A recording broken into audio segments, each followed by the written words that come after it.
Hey, and welcome everybody. Don't quite have everything together with the branding, but you're welcome to the brand new La Gaming Lounge. That's right. This is going to be the premier gaming content that you'll find that will travel from, I don't know, the various channels that support this program on a regular basis. So you'll see us on different channels week to week, and we'll have wonderful, wonderful creators that'll be joining us, including the Mando Merc. Hey, Mando, how's it going, bud? Hi, hey, how's it going? I forgot I was muted. Going good. Yeah, I know you're working on a bunch of gaming stuff, and we have a lot to talk about. So, tell us what's going on with your channel real quick so we can move along. All right, so I'm still waiting to hear back on my friend to see if we can do that Transformers live reaction to the Netflix series, because I still haven't watched it yet because we're trying to do it together, and he has a really busy schedule. And aside from that, I've been covering a lot of the gaming news lately because, unfortunately, a lot of us at Cast in Shadows, real life has kind of been taking over right now. Oh, yeah. Some of us are working like mandatory overtime, or one of us is at least, and it's driving him nuts. So essentially, we haven't been able to do our monthly podcast. And so essentially, I thought, well, why don't I just do everything we were going to cover in different little tiny videos scattered across here and there, so this way at least we can still get the content out. It's not going to be a 3 hour. Do an anthology kind of thing. Yeah. An anthology. Yeah, that'll be cool. All right, well, let's bring in our next panelist. It's going to be the backyard wrestler himself, AngelousDraven. Hey, Angelous, how's it going, buddy? It's going good. All right, man. Well, thank you for joining us again today. What's going on with your channel real quick before we get started? Not much, just doing the Ghost of Tsushima thing. And then tomorrow I want to do since it's my birthday tomorrow, I want to do a celebration stream, which I'm thinking is going to be between 5 and 6 Eastern. Cool. I'll probably post that either after this or whatever. Yeah, I will be sure to be there, man. I'll drop in. I should be up north in a way that'll work out. So here we go, and let's bring in our buddy Kai. Kai, hey Kai, hey, what's going on, man? Hey, that's pretty fun. All right. Hey, so what's going on with your channel? We all know about your awesome Sunday show, but anything else going on? Anything else you're grinding on? I might have fixed my audio issues for because I was trying to stream games, but the game audio wasn't coming through. I think I fixed it. I'm going to test it out soon. But this Sunday is a championship game. The last 3 weeks I've had former winners playing against each other. And the people that won those 3 games are now playing against each other this Sunday. Next Sunday, I'm actually going to take next Sunday off of the show, but I'm still going to stream. I'm just going to do a live stream where I chat and hang out with people, because the prep for all that, it takes a lot of time, and I have some things I need to catch up on and finish and wrap up this week. So I need a little bit of a break. So I'm still gonna stream. I'm just not gonna do the game next week. But this Sunday, championship match. I'll be watching. That's always fun to watch you guys. And is Mad gonna be on there? Is Mad Mardigan gonna be on there? That's in 2 weeks. All right. Yeah. So August 30th, you, Mad Mardigan, and somebody, I don't know who the third person is. Yeah, Coach Casino's going to be playing Trivia Battle Arena in 2 weeks. All right, and then our final and special guest today, because Makini90 is not going to join us, but our final special guest today is going to be Mr. Runner Studios. Hey, Runner, what's up, buddy? Hey, what's going on, guys? Thank you for having me. You betcha. Thank you for being here. Anything going on with your channel? So I'm technically trying to figure out my internet issues right now over here. I'm trying to set up a wired connection, and that hasn't going fairly well for me. So that is why, if you are subscribed to my channel, that is why I haven't put much content out there. So yeah, so that's what's been going on, really. I was Angelus was doing, I was doing the whole Ghost of Tsushima thing, but I've been having some problems streaming lately. So, and I'm trying to work it out. All right. Well, hopefully you can get that done pretty quickly and move forward with your channel. We're all rooting for you. Playing that Ghost of Tsushima game is really kind of gold right now. Everybody loves how pretty that is. So. Yeah, and I have been playing it off stream as well, and it's a great game. I love it. it really is. All right, well, let's say hi to the chat, and then we're going to get started. Let's see. Today we've got the Greek god himself, Apollo Patriot.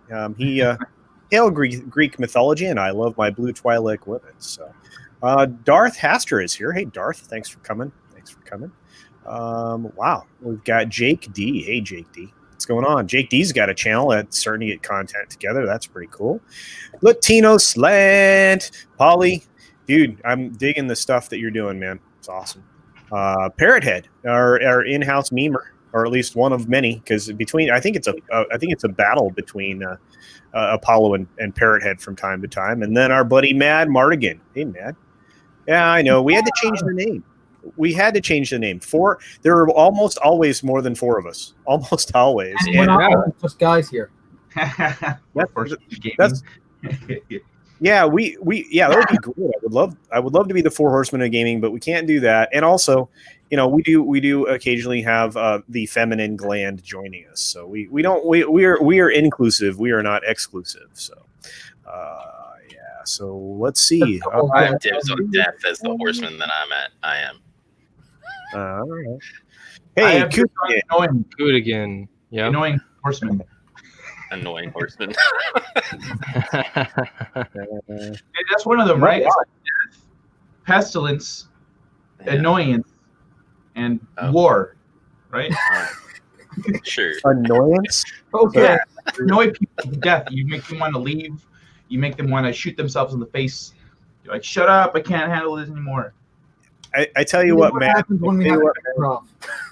I tell you what, Matt. We almost always have a special panelist. This week it's Runner, but hey, we could bring you on. What do you think? You guys think Mad could talk about games? I think he can. Mad's awesome. Yeah, he can talk about his Xbox controller. It'd be nice to have another stoner. Oh wait, no, that's Ords. I don't know if you're a stoner, Mad, but yeah, why not? Let's bring him on. I don't give a shit. He's cool. All that matters. Here. Monster. What's up, dude? Yeah. All right. Well, let's go ahead and get grinding. Other people roll in as they do. So today we're going to start off with a topic that's going to be led by our buddy Mando Merc here, and it is all about our favorite game that's about to launch, Cyberpunk 2077. So what do you got there, Mando? I got something. Oh, right. No. Yeah. we got I'm doing bad news first, right? Yeah, bad news first. Let's do bad news. Always bad news first. All right. Okay, so bad news is it's not so much really news, so much as a controversy that happened, and I wasn't aware of it until now. Pretty much. All right, so what happened was we had apparently a Chinese YouTuber or streamer, whatever you want to call it, was going to be in the game, because CD Projekt Red actually does this a lot to promote their games. They have YouTubers and streamers do voice work and even character stuff in their games. Like I know Angry Joe was in The Witcher 3 as an Easter egg, and many others. So the same thing's going to happen in Cyberpunk, and this streamer was going to be in the game as well, but she, due to the whole, I guess between the whole China censorship and everything, and then I guess just a lot of people on what's the Chinese social media site called? I know it's not called. It's like they have their own thing because of all the censorship. WeChat. Yeah, but essentially, she made a statement saying, like, so initially she was going to be part of it, but then she got a lot of backlash from a lot of Chinese people about, like, okay, you shouldn't be in this, or I'm glad I can kill her in the game, or like all these horrible things. And it's pretty much, it's all another thing of cancel culture. It's all part of that. And it got to the point where she quit. Like she's not going to do it now. So, and she made a statement, which I think I have here. Yep, this is a statement, and I translated it. So it's rough Google translation, but essentially, I'm very honored to be chosen as an Easter egg streamer in the game and to do voice acting for some NPC. I love the game, thus I accepted their offer and finished my recording at the beginning of 2020 in CD Projekt Red's UK studio. Sadly, I received a large amount of disputes from online community after the announcement, thus I have quit the role and requested CD Projekt Red to remove my voice line from the game. I hope this incident will not undermine players' anticipation to the game. And apparently, this whole incident somehow like tied to her having a relationship with another female YouTuber, and her mother not like. It's like all this drama that like makes no sense, and normal people would not be in an uproar about it at all. But because of the way it is right now with cancel culture and social media, it just blew up out of proportions, and people just and supposedly I looked it up and everyone's fine about it right now except for the viewers, like the audience that's like against her for some reason. So it's essentially just a bunch of hoopla that doesn't matter at the end of the day, but it does suck that she quit because I don't know. I mean, maybe it was a good character. I'll never know now. So yeah, it's just a bunch of weird hoopla, and it's all just cancel culture affecting the game. Because in a small way, it does affect the game. It means that this actress or this YouTuber won't be the actress of this voice of this character's voice as a random NPC anymore. So it doesn't affect largely, but it's a bummer. I mean, it truly is. It's a true bummer. I mean, every time we see, the government get involved in China, they really do ruin things, because I guarantee it wasn't just the backlash she got from the citizenry. They were probably just, swinging for social points in that country, but it's the government probably told her, hey, we really don't want you to do this. So it's just a bummer. Yeah, and CD Projekt Red actually have a screenshot of what the game is going to look like in China. Cool. You want me to share that right now, buddy? Give me a sec, because here's the thing: China's actually the country that is most excited for the game. It's not the US, it's not the UK, China. And CD Projekt Red promoted the game in China with this art. I remember when this came out; it was actually really good. Promotional art. Let me just share it real quick. Sure. Here. I got it. There it is. And look at that. This is Wow. That's awesome. And here's the article about how nice. This is the top of the world China pre-orders, and yeah, I mean another problem I have is like VG247 and Eurogamer both reported on this incident, but only half the story. Where like they went to the Reddit article that was like the source of the story, and they only pulled they didn't actually do the research. They just read the article and then wrote something real quick, and their articles are almost identical. And I hate seeing that. That's just me personally. I hate seeing journalists that just copy each other's work or just don't do the research. Yeah, you see that. I did the research in about an hour and found out like all the story, but I think even Legacy Killa HD covered it too, and it's not much of a story, but I feel that it is, because it's part of the whole cancel culture and it affects the game in a very small way, but still affects it. I do feel that it's at least should be brought up to some degree. So yeah. No, I think you're right. I think that, again, I mean, it comes down to, a different form of censorship, born out of another country. So it's just, it's just a different kind of problem. So, but we do have some good news, right, for Cyberpunk folks out there? Okay, so we do have some good news. This is the original Reddit post. And then you have articles going on about just all the drama and everything. It's kind of ridiculous too, because like at the end of the day, it's all just drama that in a perfect world or just in a logical world should not affect the game whatsoever. Yet somehow all this drama has led to people not liking her or something, and because of her LGBT lifestyle choices, her mother, or this, that, blah blah blah blah blah. Bunch of family drama. It's like, wow. It's like, sounds like it's almost, I'm reading it. It's like, man, it's not as convoluted as my family drama, but man, really? So it's just weird that it's like, okay, now that affects this and it affects that. It's cause and effect kind of thing. Yeah. It just sucks to see it affect the game in that way, because Can you zoom in on that, by the way? Thing at the end of the day may not matter, but it does mean that this this YouTuber won't have her voice in the game, and that kind of sucks. It does. I think it's a huge bummer. Especially for us who really don't care about what happened.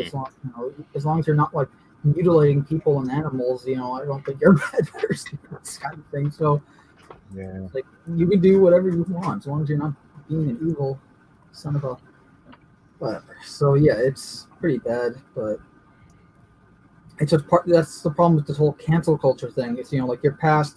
If you did something 20 years ago, you're now that's going to be held over you 20 years later for some reason. Yeah, and it's it's just a huge bummer. Like like you said, I mean, all I can say is if this can happen in that country, we have to do everything we can to prevent it from happening in this country. Well, it's easier for it to happen in that country just because to begin with, they were already a bit more strict. Cancel culture was kind of just culture there to begin with. If you didn't abide by them, it's a communist dictatorship. That's to put it simply. Anyways, but yeah, so super. Moving on to good news for Cyberpunk, we got Night City Wire Episode 2, which showed us more gameplay and cinematics of the life paths that we can choose: Nomad, Street Kid, or Corpo Rat. And essentially showing how like the Nomad is kind of more human, more obviously nomadic. You have to actually enter Night City. You don't start in the city. You start in the Badlands outside the city, which is kind of like a Mad Max style desert survival type thing. Interesting. Except I don't be much survival mechanics in there that I know of. And then you have to go into Night City based on the missions and all that. And Street Kid, you start in Night City. You're a street kid. You're a street punk. You know the cities. You know all the fixers. You're essentially like a low-level enforcer at that point. And sorry, there's a cat meowing in the background. Then you have Corpo Rat, where you pretty much start at the top of the food chain, and then you're not at the top of the corporation you're working in. So there's still people on top of you, and they bring you down several levels, and that's how you start the game there. And then they talked about the music, which I was really excited for. I did a reaction to the whole thing too, so you can check that out. But the music, man, I love the music they've been doing so far, and they've actually uploaded a bunch of the songs that they've done. So in the universe, in the game, there's a band called Samurai, which is Johnny Silverhand's band, which is played by Keanu Reeves. Of course, he's not doing the singing in the songs, but they actually showed the guy who is doing the singing, and they showed off how they're making the music and how like all the behind the scenes of that, and it was really cool to see. And then they uploaded a few of the songs to the YouTube channel. Wow. Okay, that's cool. Lastly, they showed off guns, or tools of destruction, as they call it, and tools of matter rearrangement, as I call it. Yeah, it's really cool. I mean, they were talking about some of the shotguns and how one of them is like a solid steel shotgun that fires 4-gauge shells. Now, for anyone who knows guns, you know that's a pretty big damn shell. An 8-gauge shotgun would probably knock your arm out of its socket. And that's why normal shotguns are 12. 4-gauge shotgun means, well, in a world where everyone has cybernetic enhancements, makes sense that you can have more powerful weapons. And they talked about the different types of weapons, whether it be just your standard modern-day type weapons, just kinetic weapons. You got your smart weapons, which are kind of like think the pistol from Titanfall 1 and 2, except in terms of like shotguns and assault rifles and SMGs. Not just pistols. Nice. And they had cyberware weapons, like weapons that you can have built into you. So, like one was like a forearm-mounted missile launcher, a la Iron Man. Another one was the mantis blades that we've seen a lot. And then we have melee weapons as well, like the katana and a few other knives and such. So, weapons galore, and they said like you can find them throughout the missions. You can kill like legendary weapons will be probably held by a certain NPC, and because you may like the character but you may also want the weapon, you might they use it as an example. Like you may like this character, so you may not want to kill him for his weapon, but at the same time, you really want his weapon, so you have to make a choice. And I like that. I like how like the really, really good weapons are held by someone else, and you may have to kill them just to get it. Otherwise, you can just find them or buy them or scrap them. I am curious too. They did not confirm this yet, but I'm curious if you can kill enemies and then take their cyberware and then go to your Ripper Duck and then have him install the cyberware into you. But I think cool. I think early on they were talking about that. That was one of the things they talked about, the ability to parse out the weaponry from the people that you defeat, as well as the cyberware. So, man, if you can go to your Ripper Dock and upgrade your arm or whatever, that's going to be ridiculous. I'm looking forward. We already saw footage of Ripper Dock in that 48 gameplay demo from Gamescom 2018. Or 19? I think it was 18, right? Yeah, it wasn't too long ago. It was 2019. Okay, and they showed off, no, it was 2018. And they showed off the Ripper Dock there, how you were getting the Kuroshi Eye, which can scan things and tell you stats and such about people. Because that's the thing, like, the way the HUD works is the HUD will change based on whatever cybernetics and stuff you get into your head. It's Yeah, and another monster. One of the things about this game is, I mean, one of the things that gets this game going. Yeah. I'd be very surprised if you couldn't, unless like a boss battle type thing, where like in order to get it, you have to get past the guy anyways. So yeah, like they even said turrets. If you have the gorilla hands, which is a strength mod for your arms, you can essentially just take guns out of automated turrets and just use them. Like just take a heavy machine gun out of the turret. It's yours now. That sounds awesome. Yeah. Think like Halo ripping off a turret off of its little stand. Yeah. I'm excited. I'm pretty pumped.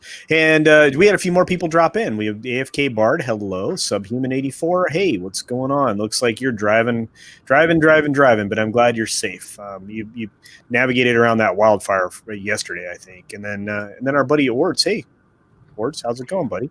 Orts should probably join us as a guest. She should. Right, and say definitely comes. Yeah. Say words 3 times and it comes. Yeah, I know. It's amazing. Oh, and our buddy Wes showed up. Hey, Wes. What's up, buddy? Hey, Wes.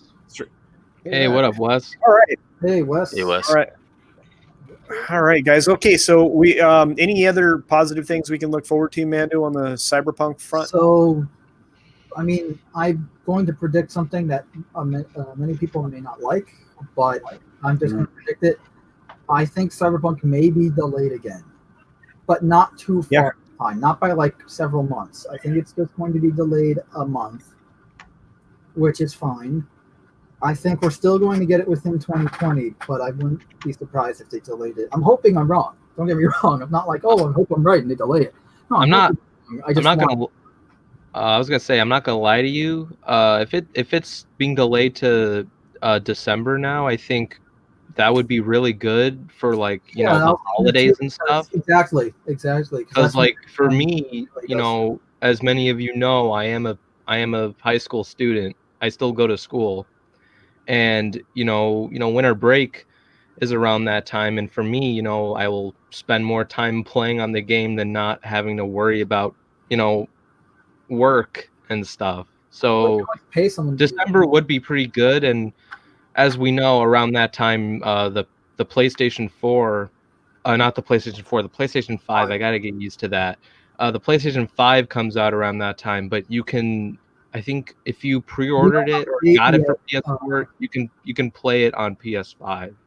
Yeah, we don't have a date yet for the PlayStation 5, but we do have a month for the Xbox Series X. It turned out November 2020.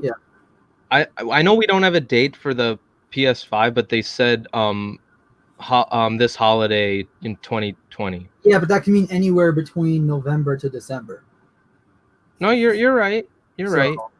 You're absolutely right. I'm just It gave saying. us a month, so now it's like, okay, which of the 30 days within this month is it coming out?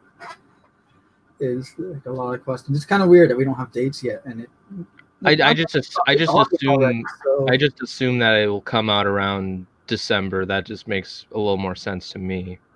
And because Apollo Patriot brought it up, I'm just going to quickly brush over the whole Halo Infinite thing. And if you guys want to say what you guys think. Oh yeah. Let's go on. I already queued it, so let's do it. Yeah, the Halo Infinite, obviously, a lot of you probably already know, it's been delayed to 2021. Initially, it was going to be the launch title of the Xbox Series X. I'm never going to get used to that mouthful of a name. And they were, I think the problem is, here's the thing. It's a good thing for Halo. It's a bad thing for the console. Yes. And I say this because of how they marketed the console. If they had not, this is the only problem. If they had not marketed the console so much around the fact that Halo Infinite was going to launch with the console, and they kept comparing it to Halo 3, like, look, we even have a book called Shadows of Reach, and it's coming out September, just like how Fall of Reach came out September before the what's-your-face release, CE release on the original Xbox. And if they didn't try so hard to do that, then maybe it wouldn't be that bad. But I'm not sure. It's definitely going to affect sales. The question is how. We don't know, because here's the thing: if Xbox is cheaper than the PS4 5, if it's cheaper than the PS5, I think Xbox still has a win over the PS5, because unlike the PS4, they have full backwards compatibility. I'm talking. They talk about that's what they're replacing Halo with for their launch. Is they're gonna focus on backwards compatibility. We got an article from Xbox saying, and a statement from Xbox saying that they have optimized 4 generations of Xbox titles for the Xbox Series X, and they will all be playable on launch, especially if you have Xbox Game Pass. So they're going to be pushing Game Pass and that backwards compatibility feature. So say you got an original Halo game like Stalker, you can play that on the Xbox One and Xbox Series X. And then you got also the controllers. Xbox One controllers will work with your Xbox Series X. But, right. There are definitely some advantages to the PS5 controllers. Yeah. Yeah, there are definitely some advantages with some of the stuff that's coming out of the Xbox. What do you guys think, Angelus? Where do you fall on this idea that Halo's been delayed for sure for a while, into 2021, and where do you fall on whether or not this is going to crush some of the Xbox sales initially? Because like Mando said, I mean, there are other titles. Yeah, I think it'll hurt it a little bit, but I'm glad that they're taking their time to polish the game, make it look good. That way we don't get stuck with some like Fallout 76 kind of thing, or Anthem. We don't want another Halo 5 problem. Is the big that too in the Halo community, especially because Halo 5 launched in 2015 without basic Halo features. I'm talking Forge, Theater. In fact, like whole game modes were missing, and they had to add them later. But I like that they're free patches, and that's fine and all. But essentially, we didn't get the full game until 2016. Yeah. So, but I like that Xbox is pushing the backwards compatibility more.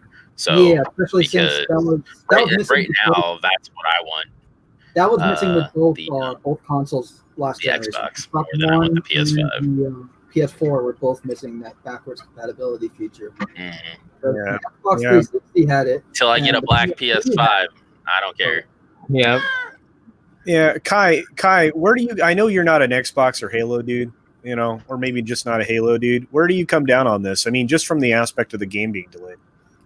I think it's a great move for them to be pushing backwards compatibility. It's one of those things that we always want as gamers. Like I remember when the PlayStation 2 or 3 came out, I think it was when the PlayStation 2 came out, people wanted to play their old games on the new console. Like that was something that wasn't really a thing when it was a cartridge world, but once we moved to discs, that's what people wanted. And so I like that Xbox is going in that direction. They're giving people what they want. They want to be able to play the games they've already bought on their new console. They just need to be able to play it. They don't care. Like, if they need to keep their old console, they're going to do that. But I mean, because of space, you'd rather just have one instead of 2 or 4, because you're like, oh, I bought this game 15 years ago. It's awesome, and I want to play it again. So let me pull out my old guy here and get up. No. With Xbox right now is the Xbox Series X going to implement the same features that the Xbox One has when it comes to playing games just in general, whether it be because I can play original Xbox and Xbox 360 titles on the Xbox One now because they added backwards compatibility in later. But that's nice. The problem is I still, like every other game on the Xbox One, I put in the disc and then I have to wait for a 6 to 8 gigabyte download that takes 3 hours long to play the game. So the Xbox Series X goes the opposite, where it's just like, no, just put it in the disc, you're fine. Well, thinking about that, the new hardware is going to be more powerful than what you're working with now. So that load time will be faster anyways. True. Yeah, it's good. It's probably going to be a way more efficient load time. So now you get to play your favorite games with less load time and less of that shenanigans, So that's a big plus too. Yeah. But I'm not big on Halo. I don't like. If I were to buy an Xbox, I wouldn't care that there's no Halo game because I'm never going to buy it anyway. But the backwards compatibility, that's pretty dope. Yeah. Hey, Runner, since you've been quiet for a while, let's get you involved here. Where do you fall on this? So, I'm pretty much with Kai on this. I mean, it's a good thing. I mean, I think most of us have said other times before, like, games being delayed is a good thing because it gives, these companies, these developers time to improve the game. It's like Cyberpunk. That game is being delayed a lot. And for me, when I heard it was being pushed to November now, like at first it kind of pissed me off because I really want to play the game, but at the same time, I want a good completed game at the same time. So it really isn't a bad thing. And, talking about the whole backwards compatibility thing, like I know Xbox is, they're like the ones that are like really pushing that in. I know PlayStation 5 is sort of doing that, but it's not going to be for every single game. It's going to be available for some old games. So, yeah, a few select PlayStation 4 games you can use will be playable on the PS5. Yeah. That's like Spider-Man, PS4, I think God of War. Yeah. And I'm sure Ghost of Tsushima will be one of them. Yeah, well, there's going to be a bunch of them. I mean, anything that's been a recent title they're definitely going to try to push into the console. I mean, it'll also push sales for the titles that people didn't buy because they were waiting for the release of the new console. I think. I could be wrong, but I mean that's what I would do. I mean, there's a couple games I haven't bought yet because I want to see what it'll look like on the on a higher resolution on a 4K TV. So, but. I'm a console gamer primarily. I still play PC stuff, but I'm my first thing. My default is to go to the console. So, all right. Well, I'm glad we all think it's a good plan that we're getting that they're waiting to give us a complete game. So now we have a kind of a serious. This is more of a business oriented. Oh, okay, good. Yeah, we have more of a serious conversation now. We're orienting ourselves towards discussing what's going on in the business end, the corporate side of these gaming companies. So, and again, we're going to lead right in with Mando leading this off. He's got all the data that we all collected over time, and I'm going to go ahead and share this story here on the stream. So this is from June 4th. This is from months ago. Activision Blizzard shareholders upset over CEO Bobby Kotick's compensation. Pretty much, Bobby Kotick was getting paid millions and millions of dollars, and so were the other executives, and pretty much at the cost sometimes of employees. And when I mean at the cost, they would literally fire employees so they can continue to get millions. That record year that Activision Blizzard had in 2019, I want to say? Yeah, where they fired like 800 people. Yeah, they fired those 800 people after a record year so that they can keep getting their $1 million bonuses and they didn't have to pay those workers that they fired. Yeah. And here's another thing. I did the research after reading these, and apparently, you know what all that money from microtransactions, or I should say macro transactions, go to? It doesn't go to the company. It doesn't go to the workers, the employees, the guys who actually make the games. It goes to the executives. It goes right into their pockets. So next time you play a game that has a macro transaction or a loot box or whatever in it, remember that. Remember that money that you possibly could pay goes directly into an executive pocket. That is a massive exaggeration and also a wrong, but continue. Wow. Go on, Mando. All right, so yeah, we got this article. It's pretty much saying how like during Mr. Kotick's tenure, which is the longest of any CEO of a public technology company, Activision Blizzard's market capitalization has increased from less than $10 million to over $53 billion. In the 5 years, Activision Blizzard's share price has outperformed the S&P 500 by more than 120%, and over the past 20 years, under Mr. Kotick's leadership, Activision Blizzard's share price has outperformed the S&P 500 by over 11,000%. And the thing is, a lot of that money is not going into the actual company, into the actual employees. It's going to the executives. Yep. And yeah, so that what I was saying wrong, about a month ago. Just to clarify real quick, Mando, what I was saying was wrong. Is that's not how money works. I'm sorry, I cut you off. In their pockets, you know, like it's the business needs to get handled and then they get paid out, you know, after the fact. But so yeah, a little bit of a massive exaggeration there in that sense, but I feel you on everything on this whole article. It's I have a number of friends who lost their job during that sweep, and so to read this is upsetting. And when you linked when I was reading the article, I did some research too. I was checking some of this article's claims, or some of the things that they said, you know, that were in quotes there, like about how during his what was it? Hold on, I still have it open over here. In the last 5 years, over 90% of sorry, wrong one. It says that the last 5 years, Activision Blizzard's share price has outperformed by the S&P 500 by more than 120%, and over the last 20 years, under Mr. Kotick's leadership, no, Activision Blizzard has not existed for 20 years. That's incorrect. That is like, well, one of them has shit he didn't do has outperformed. But no, so he took over he started up in 2008 with, 2012 with Activision Blizzard, but in 2008 they released Wrath of the Lich King, and that was the biggest. They reached 10 million subscribers on World of Warcraft. They launched Wrath of the Lich King, which was the biggest, most popular, most beloved expansion ever until Legion, I think. And so Blizzard was good. Blizzard was good to go. They were already doing their thing. He didn't have shit to do with it. And over the last 20 years, they haven't existed for 20. Have they existed for 20 years? 2000? Wait. No, they haven't. No, it's 2020. It's easy to do the math on that one. So that's shenanigans. This article is making some ridiculous. Says sorry, it's not the article. They're in quotes, so they're quoting somebody who said ridiculous things about it. But because it's stupid trying to they're trying to say that, oh well, he deserves all this money because for the last 20 years you have existed for 20 years. Oh well, over the last 5, you know what, Blizzard was already good before then. So what the crap is this, you know? Yeah, it's starting to.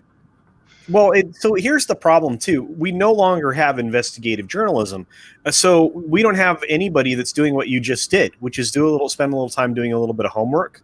So all that the gaming public and any of us can go off of is the story. And this is a good story. I mean, there is ridiculous compensation or overcompensation for the executives. I mean, I don't think that can be argued by anyone. But you're right. The company, at that point in time, when did the merger happen, Kai? Do you remember? 2000. 06. Let me check. Yeah. So I mean, 2006. as a company, these two entities didn't exist together in the same company until 06. So, you know, again, I mean, you get a lot of company for the last 20 years. Activision has been, but they've both been a company for the last 20 years. But it said Activision Blizzard, like he has not led Activision Blizzard for 20 years. It says that Activision for the merger. Blizzard stock has been outperforming the S&P 500 before he showed up. But they're trying to make it sound like it's because of him under his leadership. Bullshit. No. Blizzard was good already. Well, every gaming company has outperformed the S&P. You know, I mean, any of the major companies. You know, we're actually skipping the main problem about. Oh, sorry. Yeah, go ahead, man. No, I'm sorry. We got the gaming industry as a whole is the least regulated industry. So all these companies get away with a lot that you would not be able to get away with in another industry, even like the movies or TV shows. They get away with it here because like all these monetization schemes. Like imagine if you were watching a movie and every time, and within the movie, like every 5 minutes, you get an ad popping up, you know, saying, click here, pay us like $3 to continue watching. Because that's pretty much what they're doing with the games industry right now.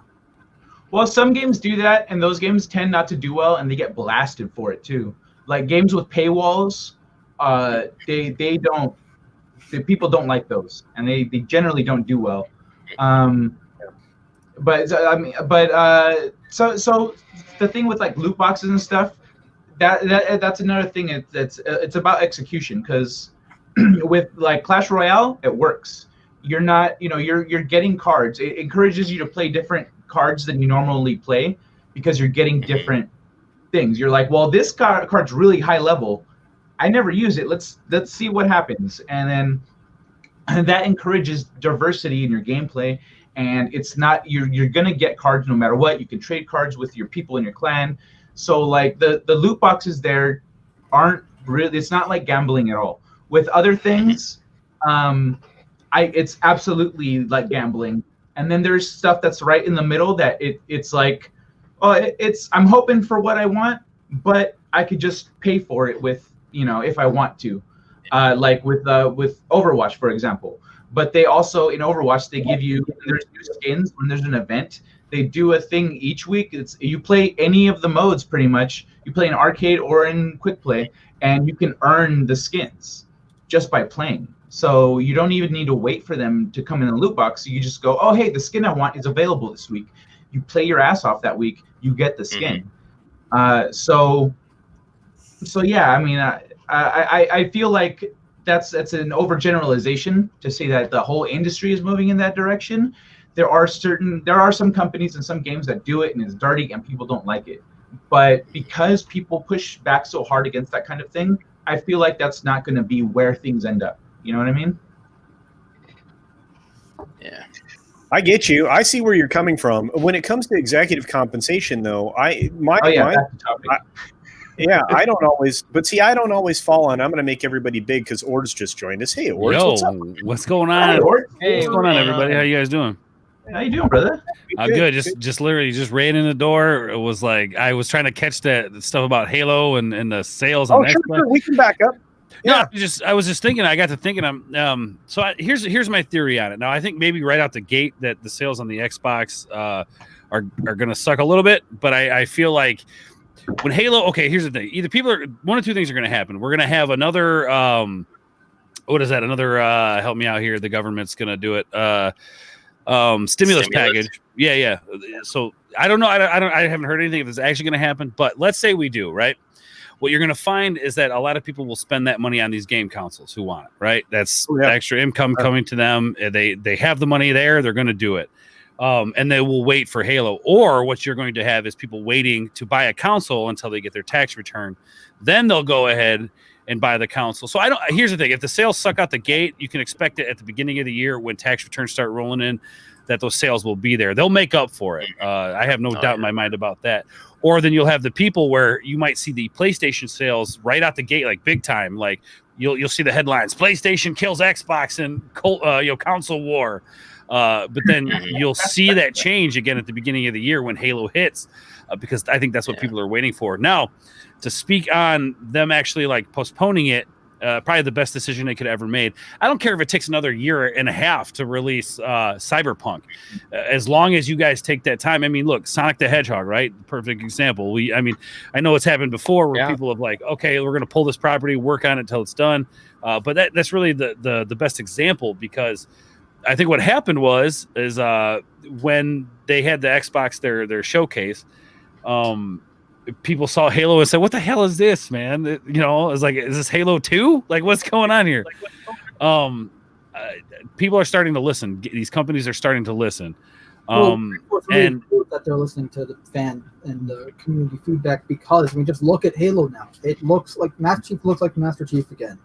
Oh, I know. That was the one thing I did like about that trailer. I was like, oh my gosh, we actually have Master Chief back. Yeah, the art style is back to Halo and not whatever it was before, when 343 first took over.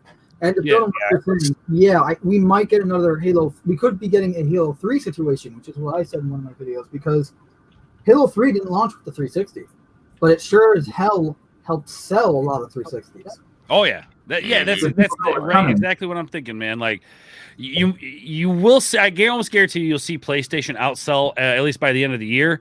But when that first of the year hits, I mean, you're going to see the Xbox sell, man, because people will have disposable income. So I think both consoles are going to do great. I'm probably going to buy both consoles because I'm a sucker. I'm going to upgrade the PC. I don't have money, so I just upgrade my PC. And that's it. Yeah, nothing wrong with that, man. Like, I don't know, man. I'm one of those guys, like, I don't really prefer one or the other. I guess it depends on which game I'm playing when it comes to like console or PC. But I'm a guy who just loves technology, man. Like, anything that like entertains me that I can plug in on the wall, I'm all about it, man. I agree a lot of the times. I just know that lately PlayStation has been kind of grinding my gears with their exclusivity deals. Mm-hmm. Yeah, like, here's the thing: you want to make a game, Tsushima, Horizon Zero Dawn, those types of games. That's fine. You created it. That's an IP you created and owned. That's the original thing. That's yours. But Spider-Man, you own the movie licensing rights.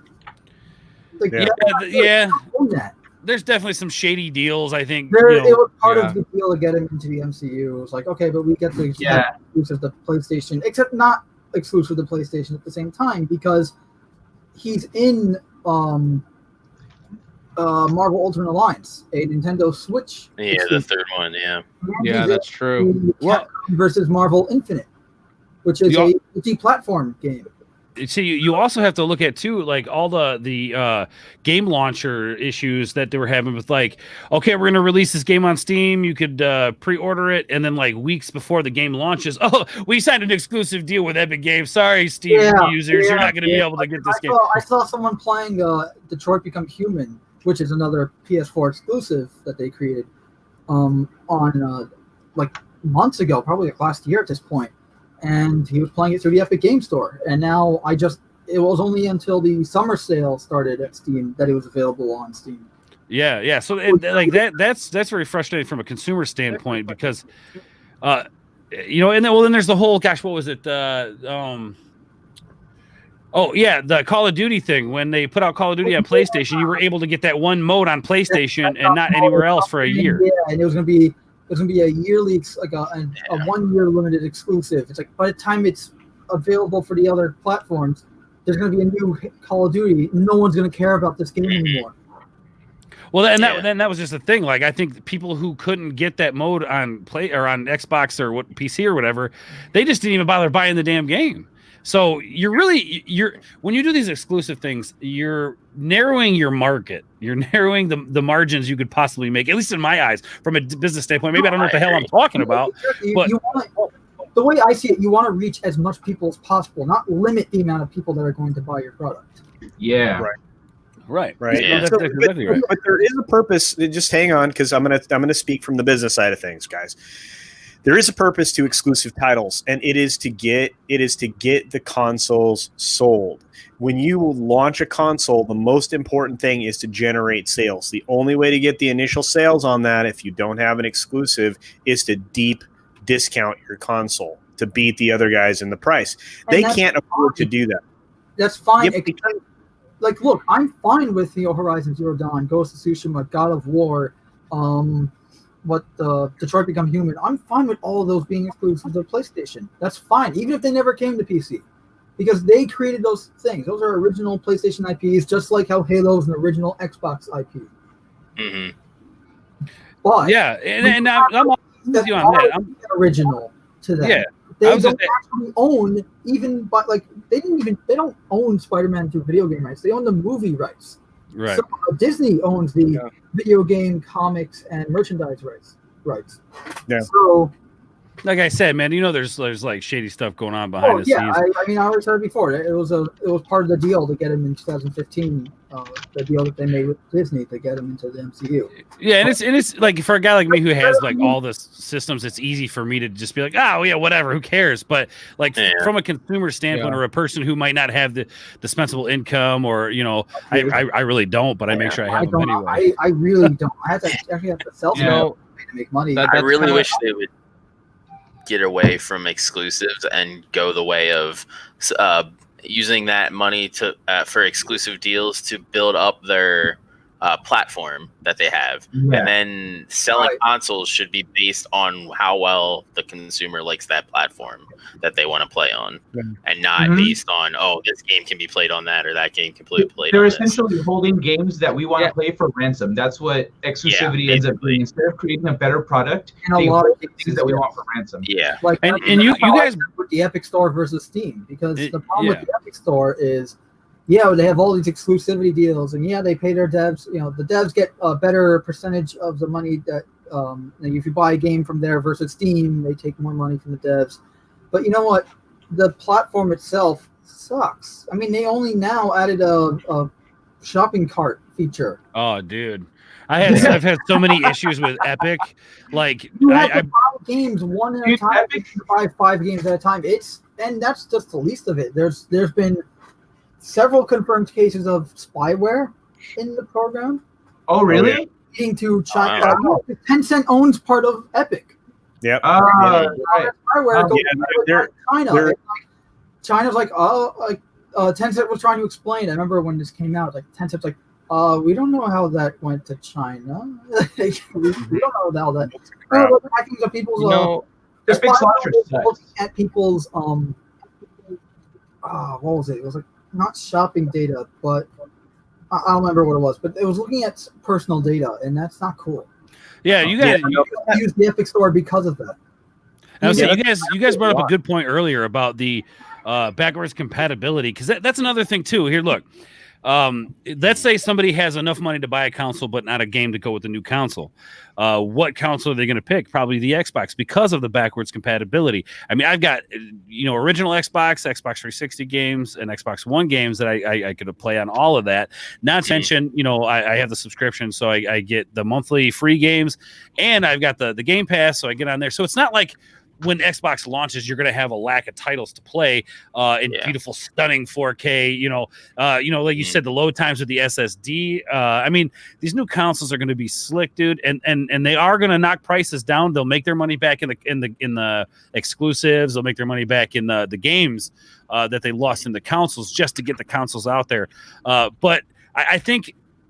I don't think we're going to see the Xbox sales suffer at all, honestly. And that's just my opinion. Maybe that's a hot take. I don't know. But I think it's got enough going for it right now with Game Pass, with backwards compatibility, and the future. And here's the other thing, too.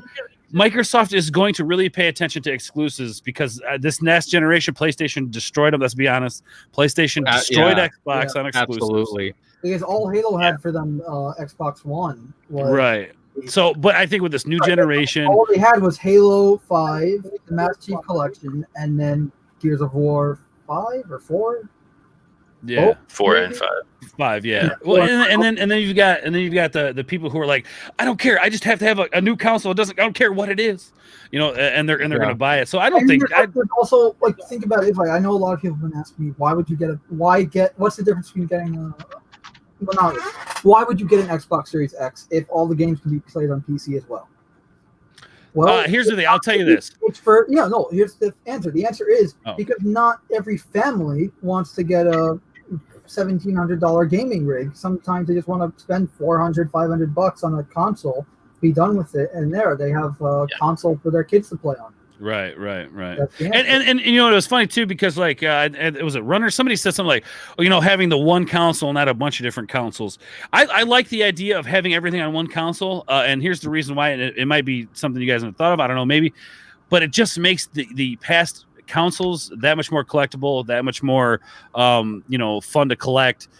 Because, you know, yes, you can't put everything on this one box. That's great. You know, I have all my games there, but I'm a collector, man. I like to collect, even if I don't ever turn on that Super Nintendo. If it's sitting on a shelf and I know it's there, I'm okay with it.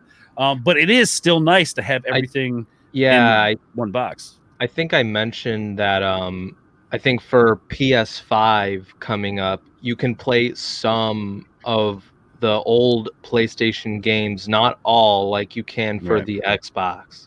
And you remember how Xbox started? That's how they did it. You had to download a patch that would only allow, like, you had to go online, get the list of games you could play, and then I think they changed all that. And I remember installing some like 360 games on my Xbox One, and I was just like, "This is freaking awesome, man!" Like, I don't have to buy extra stuff, but I still have my 360. Yeah, if you bought it digitally, it'd automatically go into your library. But if you had the disc, you had to which is okay too. Whatever. So as we move on to in subjects, because I want to catch up with the chat here.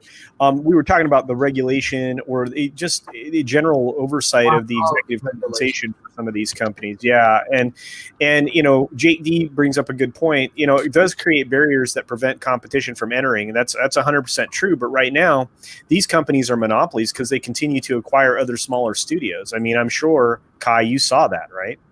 Well, I was going to say, additionally, in terms of regulation, like if there were regulation on the game industry, we wouldn't have any of these, you know, where we hear about people sleeping at their desks and stuff, like showering in the sink at the bathroom, you know, to get the game. Like, we wouldn't hear about that crap if there were regulation in the game industry.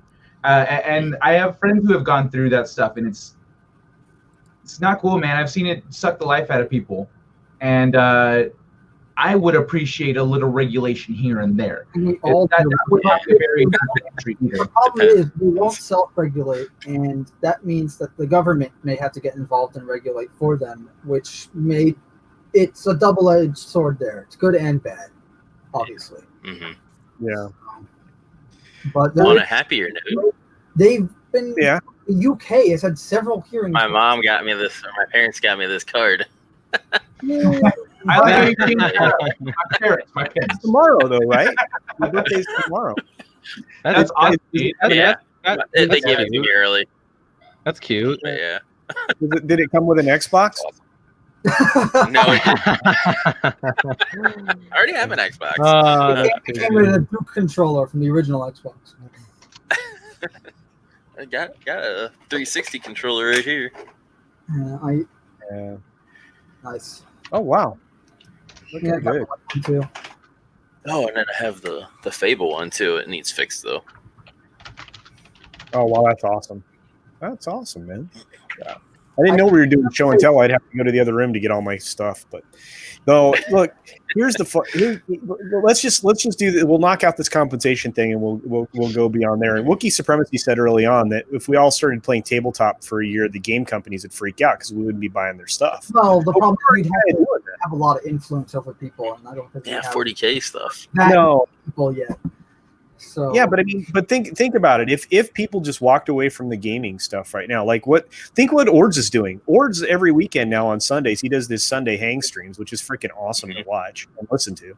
Thank you. And you know, when he's doing that, they're playing an ancient game, man, Diablo 2, and it's freaking awesome. You know, and it's I'm sure that it'll go from there, but. It could be one of these things like the comic book industry where people are giving up on new comics and just going back to back issues. I mean, hell, dude, when's the last time you actually went to a comic shop and instead of looking at the news shelf, you actually went through the back issues? There's so many damn back issues. Same concept. Now that I've got my audio fixed on my games, I'm planning on, hopefully I've got it fixed. If I do have it fixed, I plan on playing what's it called? The Pod Racer, the old Star Wars Pod Racer game. Oh, nice. Oh yeah. It's on Origin. Isn't that That game was coming? great. On Steam, baby. Isn't that coming on the Switch? I I don't know. better. It's on Origin. I think. I know. I think it's coming remember. to Switch. I remember. They've been porting all. They've been I porting know. a lot I of know the Star Wars Gaming games with over. Geeks, Geeks and Gamers channel wanted to do that for like their Twitch or something. I think Well, shit, I gotta hurry up and beat them to it so they don't. So then I can say they copied me. Okay. Oh, it's already available on Switch and PlayStation 4. Yeah. So, Oh, but here's really? I didn't know that. Yeah. Here's a valid that Subhuman brings up, and everybody else, including Wes. Including Wes and everybody else. Everybody doesn't. We don't like microtransactions in our games, right? We don't mind paying for DLC, but I think everybody falls in that category, right? I mean, do you want to pay for loot boxes, and crap? Does that seem it's reasonable? worse than gambling, and I'll tell you why. No, it's basically, but you're paying to beat the game. Is essentially what it is. Here's my thing. Yeah, no, you're paying to progress. I'm okay with Because what they do is they build these games around these monetization systems, so that you can grind for 40 hours, or you can just pay. Shadows of War, I hear, had a really bad thing towards the end of the game that you had to literally either spend money or grind to get to finish the game. And the problem with it is let's compare a loot box to what it pretty much is. It's a slot machine, except with a slot machine, you actually have somewhat, a little bit of control over it with the actual slot. You pull the lever, and you whenever you choose to pull the lever, and you usually try to get it to when all the things match. Right. And then you get money out of it. You get money back. When you're paying for a loot box, you don't get anything back. You get digital. Oh man, garbage. It's today is jack shit. It's literally like takes like minutes of somebody's time to create a little thing just to throw in a game that's going to cost you $10 to unlock, and then here's the thing with microtransactions. I did a 3-hour live stream about microtransactions. If you guys want to hear me rant on about that, but I'm just going to go. Well, hold on. Let me make this point real quick. People there, and we were. I want to touch on what Ord said there about like takes 10 minutes to make a thing and put it in a game. Bro, it takes so much longer than that. Well, I'm talking about. Look. This is what I'm talking about. Look, this is what I'm talking about. Listen. Let me explain. You have let's say you have a game. You build a game, right? You telling me that you don't have the code still for that game all set up? You telling me that you can't punch in some code to make, like, let's say it's a skin or something, okay? I'm sure it takes longer than that, but you telling me that, like, they don't already have the code and they're going to charge you $5 for a skin when it literally took them, okay, maybe it didn't take them minutes to make, but if they have an established game and they're writing code and they already have the written code for it to put it together, does it really take that long to make? So let's use your example of a skin. So if you're putting a skin in a game, first, somebody designs the skin. They usually go through different iterations, and they show it. They get approval. The person goes, "No, this isn't going to work. Do this, do that." They make changes. Once it's approved, it goes to the modeler. The modeler then builds it in 3D. That usually takes a while. Yeah, I've seen that done before. I know that takes a while. Higher Yeah, polygon. that can take days. Then the texture and stuff, that also takes time. Yeah. Then it's already rigged and animated, so that you don't have to do that. So it's just the model and the skin, the model and the the color and stuff. Okay. So then you plug it into the game. You got to test it, make sure it works, make sure it doesn't cause any issues, make sure all the animations. You have to check every single animation to make sure it works with the model that you've made, and that there's no like insane clipping or anything wrong with it. And then so it usually goes through a significant process. One skin in a game could take weeks or even a month of work, depending. Okay, now when you say work, like you mean like just the process of like getting it approved, making it, and making sure it works, and then sending it out. Yeah, designing, approval, building, and testing. Okay, now that makes that shut me up for sure. That makes a little more sense. No, I get it. I guess my thing is it's like build the entire game, and then I don't mind microtransactions that add to the experience.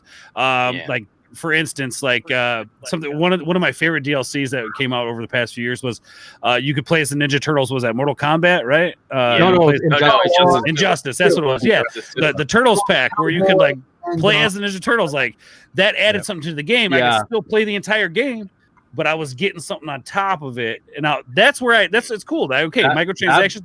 That was a really cool reveal as well. And it's got to be reasonably priced. That's paid DLC. Yeah. That's a different thing entirely. Yeah, I mean, paid DLC is. I'm down with paid DLC. If you want to buy a skin for something or you want a specific gun look or whatever, I'm okay with that. I play a lot of like Ghost Recon and stuff like that. Like Ghost Recon Wildlands is like my fallback game when I'm killing time, or whatever. And in that game, you can do some amazing stuff by just adding a skin to your soldier or whatever. There's some cool gun stuff you can get, stuff that you can purchase separately or whatnot if you're not willing to grind it out, and I'm okay with that. But when the grind is unfair or there's some form of gambling involved, because as a consumer, Ords, I mean, and Mando, you guys are the ones that are really probably yelling about this the most. They you don't know what the pay table is. When you walk up to a slot machine or any other gambling thing, you know what the pay table is. You know what your odds of winning a blackjack. What you're going to get with the loot box. You can get just in-game. Like when I say crap, I mean like crap items in the game.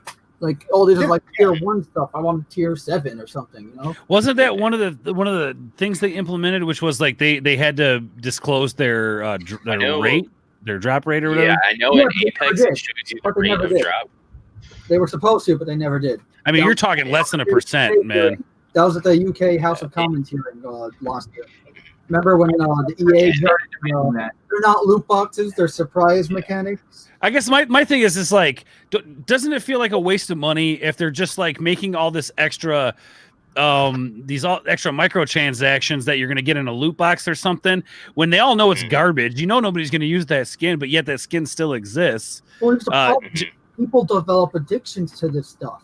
Like I covered an article in one of my rants going on about how the some 21-year-old spent his entire university savings on speaking of paid DLC, like Culture was talking about, I think paid DLC is fine. It just needs to be, the price needs to be fair. Like, let me give you an example. Mortal Kombat 11.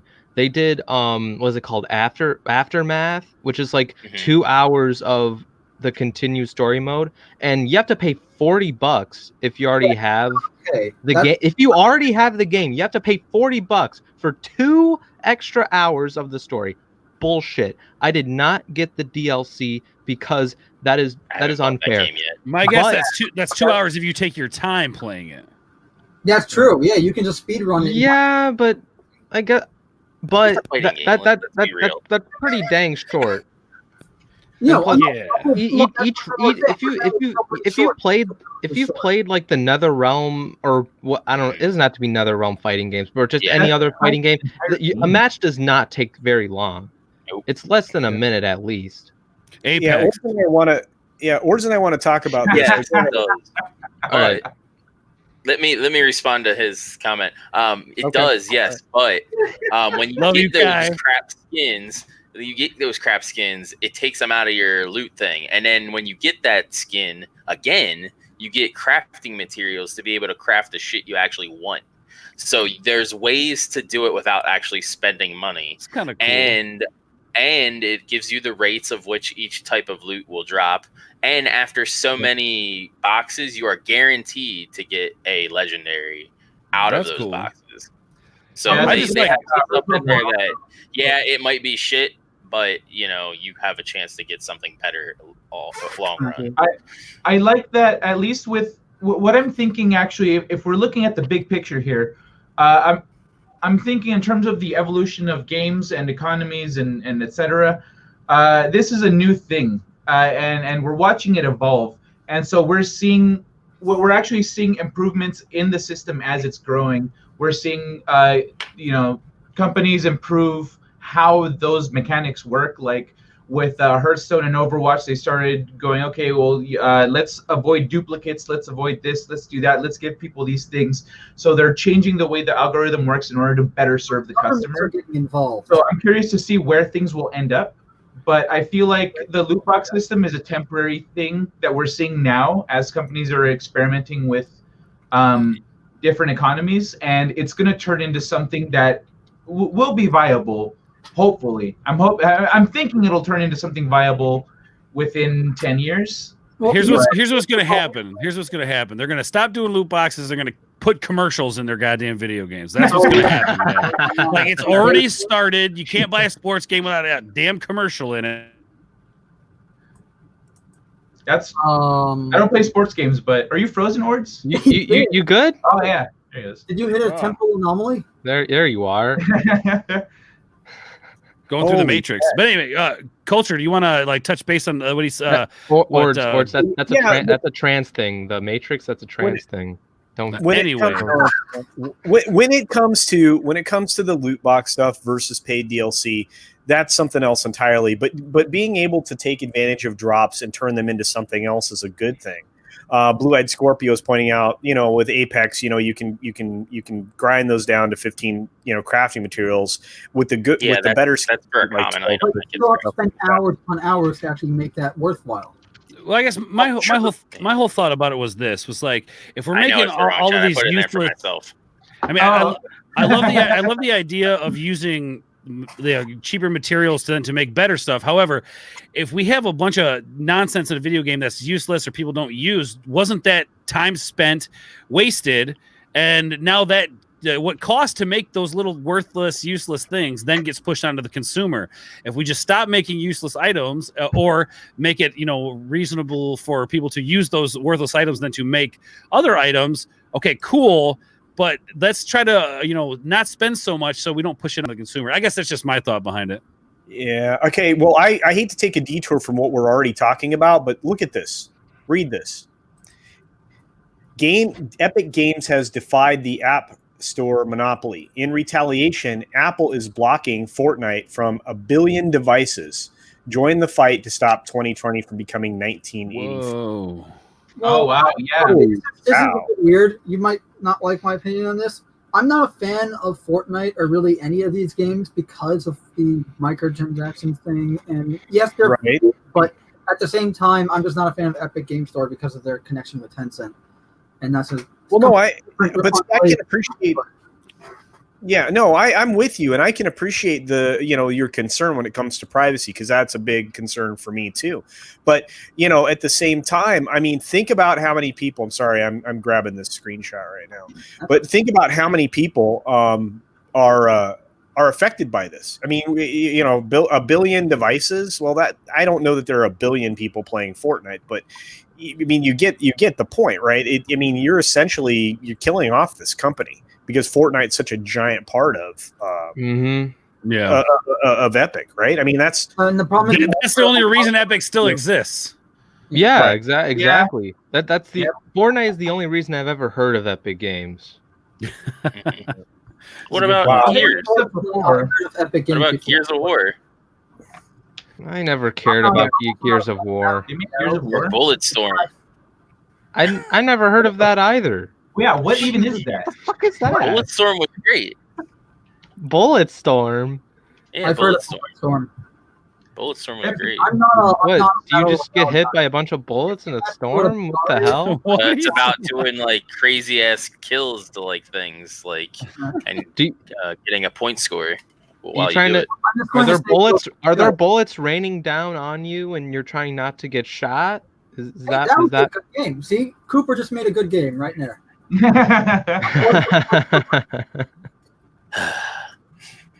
I'm sorry, Angela. Instead of lightning, you have it's no okay.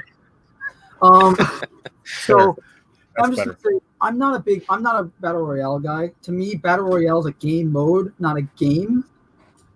And I don't I get that. Games like when like Call of Duty or something has it, that's fine. But I'm not a fan of like them becoming separate games, and then you have like all this monetization and stuff in it because it's regulating it. It's not regulating. Sorry, it's normalizing it, and it's becoming normal for all these games to do it.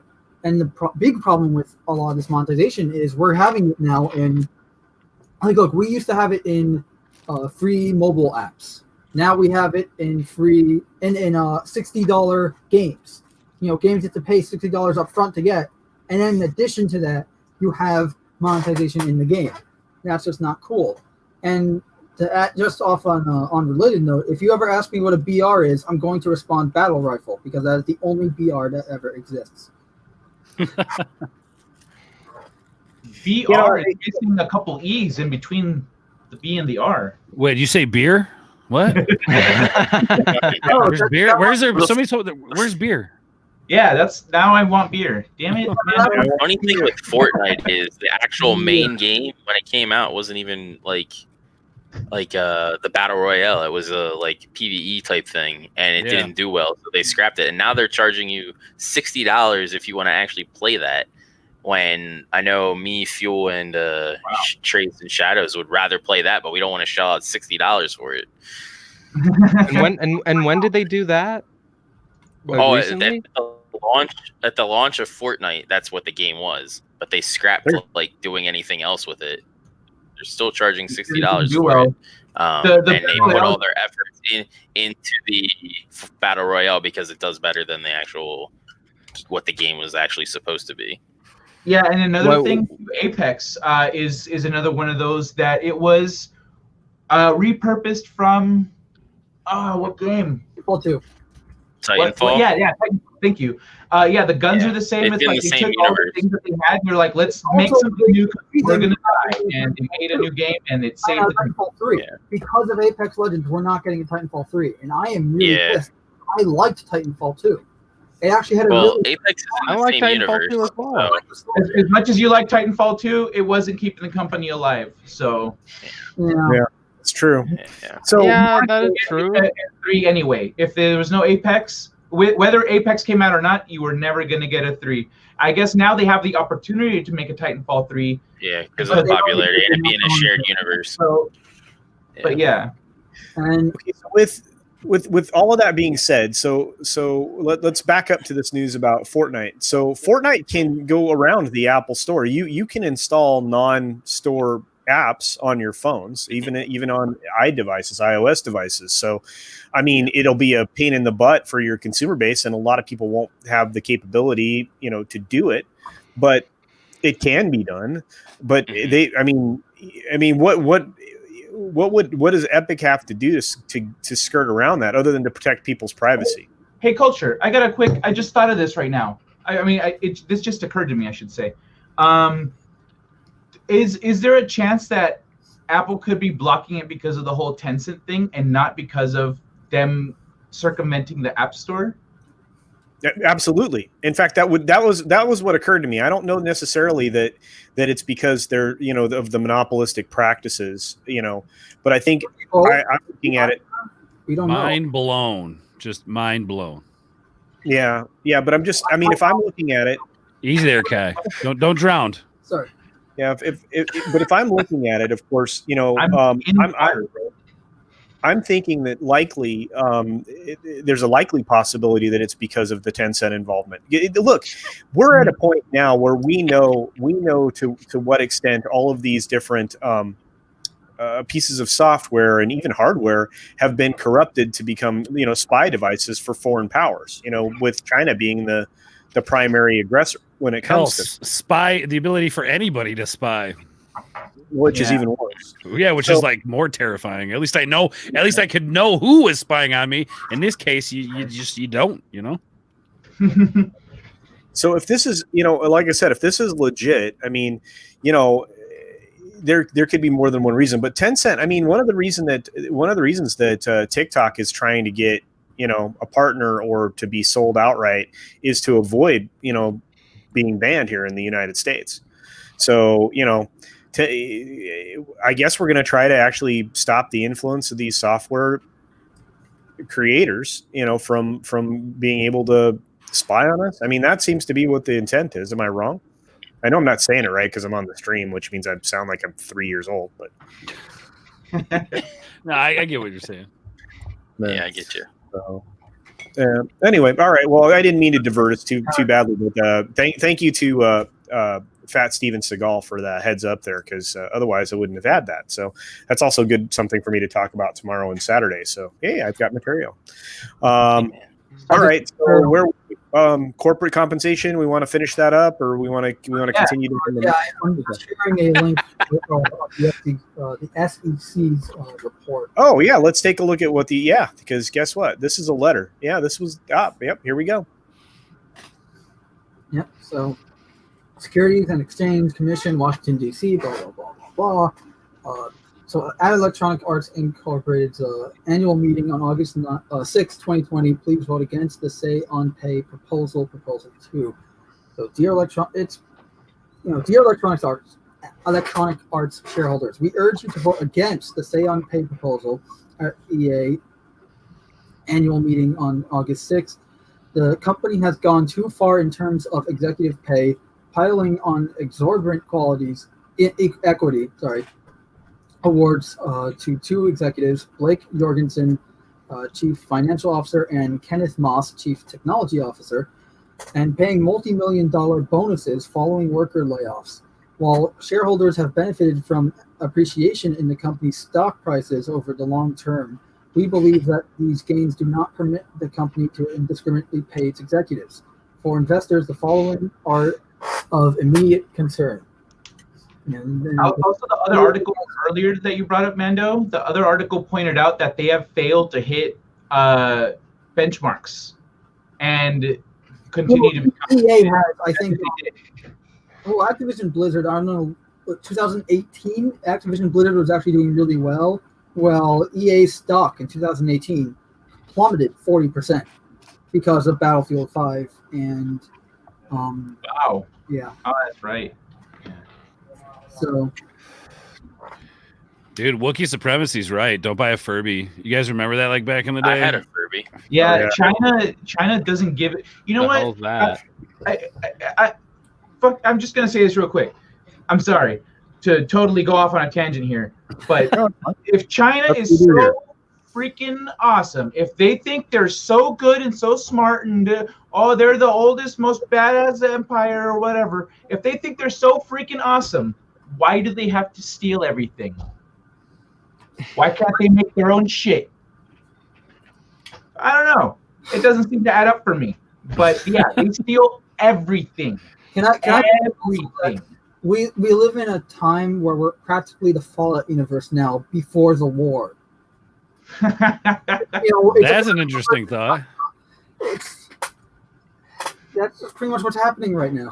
But they used to say that. They used to say that all the time. Like China's watching you with the Furby. Like they're recording your conversations and stuff. Like when the Furby first came back in the day. I read reports 2-3 years ago about a motherboard manufacturer that was apparently they were being built in China, and apparently the motherboards had chips in them that were not part of the board. Turns out these were spyware chips that would spy on your computer. Dang. The what? They were red chips. Well, they were actually red. The only thing you're gonna find is like gross porn and like illegal movies. That's basically it. Okay, so but it's more insidious than that, Ords, because what they were doing, we're talking about keyloggers. So they would actually log your username and passwords on the sites that you interacted with. Oh, snap. Yeah. So I mean, you can, if you ever want to spy on somebody, you can actually flip their keyboard upside down, unscrew the bottom, add a keylogger in the input path, and you're set to spy on whatever sites they visit with their username and password and everything. Wow. Just by parsing, you just parse the data stream from the keylogger. So, bro.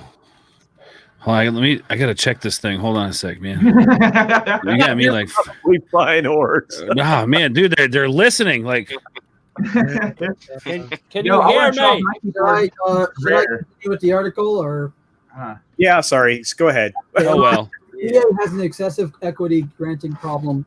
It has granted some of its executives a new special award before the performance period for a previous special award has even finished, on top of already high annual equity pay. Amid the low target vesting of annual performance equity, EA granted 2 overlapping special awards to 2 executives, seemingly to replace unearned equity compensation, which undermines the spirit of pay for performance. The awards are further unjustified. The claims of retention are dubious, given that there is already one special retention one special retention award outstanding and executives at the company generally. Sorry, I lost my place. Including the two that received the two special awards are already well compensated through ordinary course equity awards, particularly due to above median equity grants benchmarking. Executives received above median bonuses following layoffs of roughly 4% of EA's total workforce in 2019. EA is becoming a serial grantor of special awards. The performance period for a previous special award has yet to conclude. And it's just, I mean, I can keep reading, but I think we all got the gist, unless you want me to keep reading. Yeah. No. And, and it's always dense reading when you read an SEC briefing or a letter to investors or whatever. Is really Yeah. And it look, this is a warning that they're basically, this is like usually something that you would receive right before an investigation. So, but like I said, I mean, the concepts here are that, they're overcompensating their executives, and they're doing it in ways that compromise the financial security or could compromise the financial security of the company.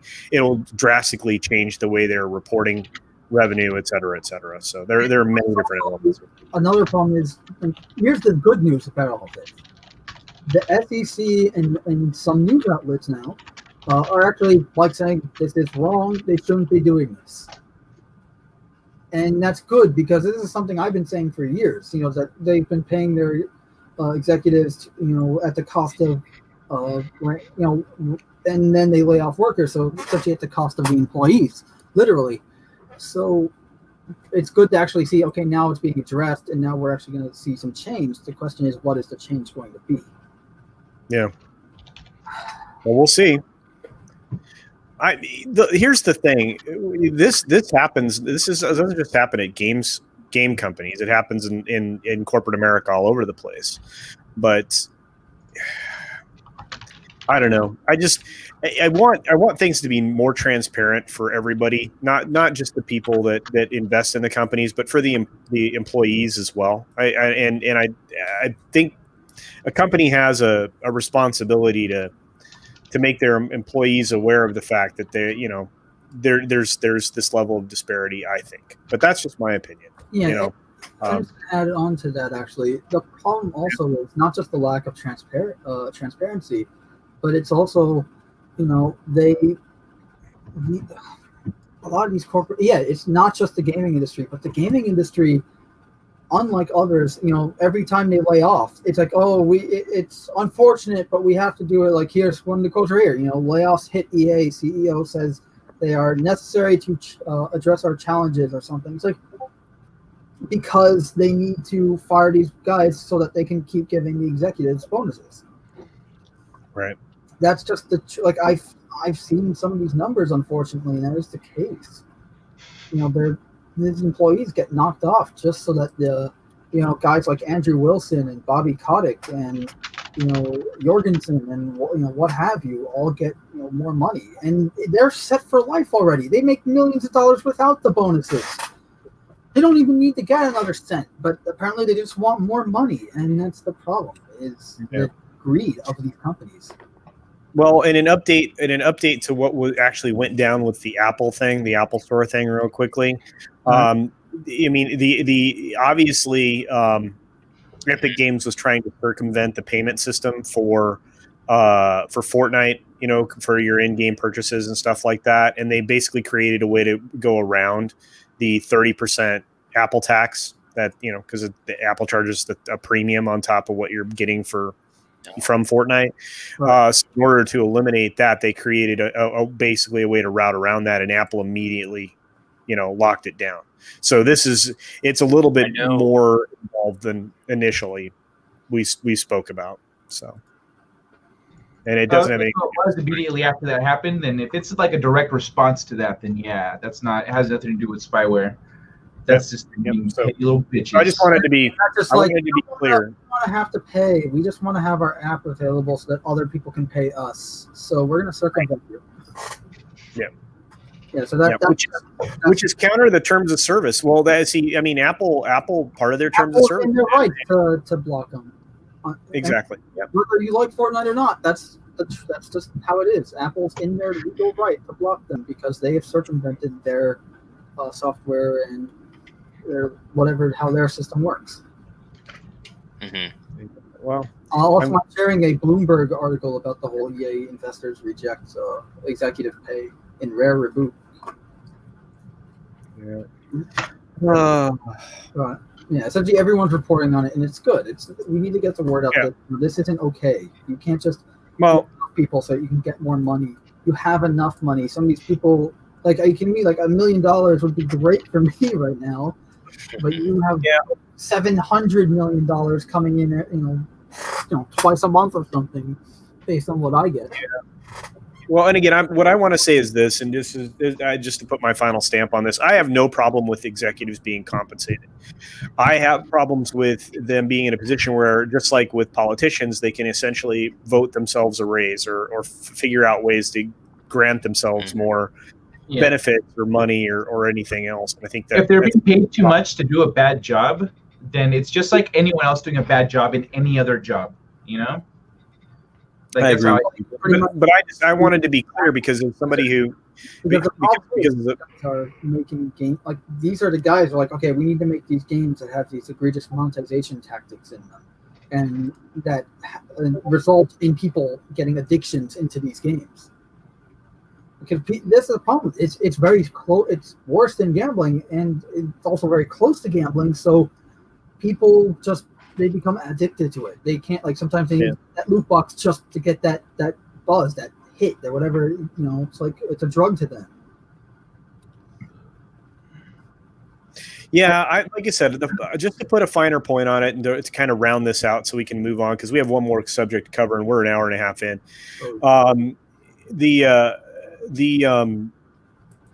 As a business owner, somebody who owns business or has owned businesses, et cetera, and is an investor, like you said, I mean, I'm willing to pay somebody what they're worth. If I want a brain surgeon, I want to pay the brain surgeon what he's worth, or I want my insurance company to pay that brain surgeon what he's worth. And again, it comes down to what the market will bear. But this is beyond what the market will bear, and is, in my opinion, is essentially it's bad. It's bad for the company, the corporation. It's bad for business. So it's just it doesn't reflect well on the board either, in my opinion. But that's neither here nor there. I look around and I see this, on any of the corporations that I've invested in. So it's not good.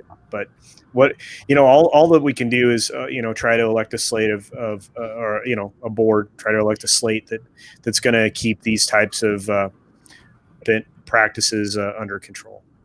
Anyway, we can also speak our minds and help others see that what they're doing ain't right. Yeah. Let's see. All I really have is the poll of. I think a lot of companies would be amazed if they were to really go pro consumer. I think a lot of these companies would be surprised to see. Look at CD Projekt Red, the perfect example. Yeah. They're very pro consumer. Hell, they have their consumers in the game. Yeah. And they're YouTube streamers or whatever. They're still consumers.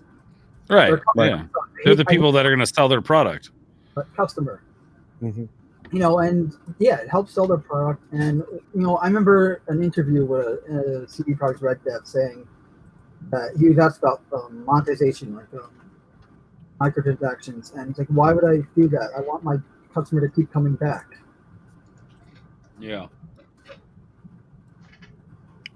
You can actually do that, Fat Steven Seagal. Yeah. Oh, with the V-Bucks thing, yeah. That's why I put them. Right now, Epic Store has 20% off on all their V-Bucks stuff. Right now, they're running a sale. Yeah, it's just one of those things. I mean, and because you can have crossplay, I don't know why, you just set it up on One of the guys anyway, we play with plays on mobile, so. God, I don't know how you would do that effectively. I watch people. He has a controller for his phone that he uses, where it, touches the stuff. So yeah, he has it on the Switch, but he's so used to it on mobile right now that he just stays playing on mobile. It's weird. Yeah, because when I'm watching Mary and her crew running through, what they do at night on Twitch or whatever. I'm like going, there is no way I can do that on a phone. You have to give me a keyboard and a mouse, or you have to give me a controller, because otherwise I got to tap out.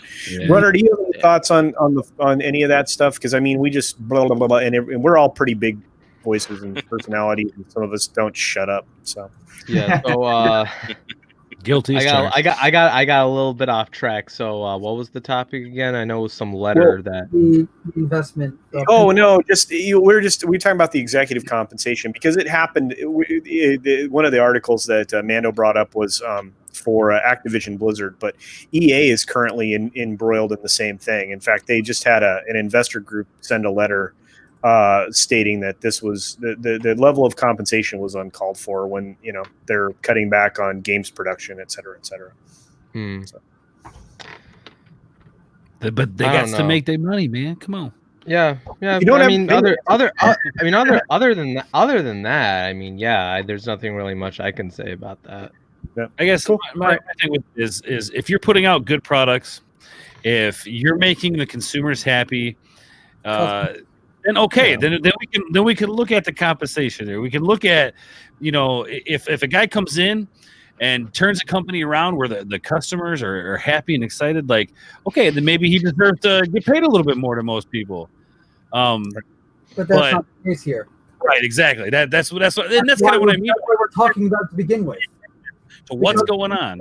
Instead of the wallet, like, okay, how can we make more money instead of how can I make money right now? How can we make long-term money? Like, because look, give me $1 million today, or give me $1,000 a week for the rest of my life. It's just, how do you look at it? You know what I mean? Like, I don't really know if that's an actual, like, if one's more than the other. You get the point I'm trying to make here. Longevity, or do you want to just make money right off the bat and then leave?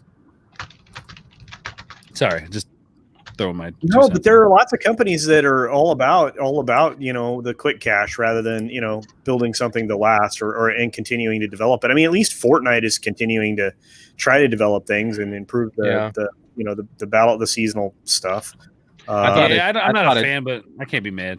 I used to play it back in the day, but then it just died out for me. I thought it died a long time ago, but that's just me. Well, but there are a lot of people that are just picking the game up too, Cooper. Waves, man. Yeah. All right. So our last topic is one that everybody's already started to talk about, but I think this will be fun. And let's talk about the man that came back to the gaming platform. Let's talk about Dr. Disrespect. Oh. So his return. Say again. I said he's so much fun, dude. I'm sorry, I didn't mean to cut you off there, but no. Look, in our gaming chat, which I'm going to have to add you other folks to, and I'll have to. I don't know. Maybe we should have to do it in Discord, so that way Mando can participate. But in that chat, we were watching the subscriber count and the constant number of people joining his channel. I was like, dude just came back. It's been less than a week. He's freaking he made, and think about it. Brie Larson is not a gamer. Dr. Disrespect is a gamer. Hell yeah. Oh yeah. It's all as hell. He just he had his intro video waiting before he even started anything. I like Nintendo. And it had 50,000 people watching it. I like Animal Crossing. I like Nintendo. Dude, Dax is so dope. He's in your face. I just he's like a WWE heel, and it's great. Yeah. I think Fat Steven Seagal tipped him once, and I think he record. Yeah. Did you see the screen recording that he sent on Twitter? Yeah. That was cool. Is it on Twitter? I know, man. What? Yo, somebody send that link or something. Pull it up. Pull that up. He's like. I don't know how much he gave him, but yeah. Oh, that's awesome. How was I not His following super you, chats Fat Steven today Seagal?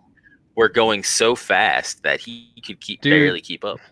Yeah, dude, Fat Steven Seagal's great. Yeah, what the hell? I mean, he's been around for a while. Why did I not follow you? I'm sorry. I rectified. Problem rectified. Yo, what Larry said, is that what you said right now, Runner? I missed what you said because there was a lot going on. But did you say that my favorite game is Nintendo? Yeah. No, I said Brie Larson's favorite game. I know. Is that what you said in quotes? Not you. Literally, you said. Yes. I know you were making fun of Brie Larson, but I missed that. I did not realize he was. I mean, if you like Nintendo, that's okay. You don't have to be Brie Larson in order to do it. It's fine. No, I love Nintendo. I was just giving you props. That's just funny shit. I want to see this clip. What clip? Yeah, pull it up. Does anybody have? Because he didn't direct me on it. I'm gonna try to find it. Asshole. It's on Steven Seagal's Twitter, right? Yeah, it is. Just go to his Twitter. Larry put in the chat earlier. That's what I'm doing. Is it Twitter? So I'm just gonna quickly say, Larry, you brought up Half-Life 3. Wait. Mando's covering something. The devs that made Half-Life Alyx actually want to make a full console Half-Life game. Oh, I found it. So dang, you found it. You did? All right, good. We might get a Half-Life 3. We don't know yet. I didn't watch it, but I've seen this. Under Siege. My Chromebook here is a little too slow, so I couldn't get it in time. Whatever. No, I got it. Stupid Chromebook. I got you covered. All right, so I'm going to share screen. Share screen. Audio share. It's my audio school. Too. Audio. The school Chromebook ords. Right on. That's because my PC internet won't work on me. It's so dumb. All right, here's this. My waistline is under siege, and I'm loving it. All right, so here we go. This is our man, Fat Steven Seagal. My waistline is under siege. My waistline is under siege. My waistline is under siege. My waistline is under siege. My waistline is under siege.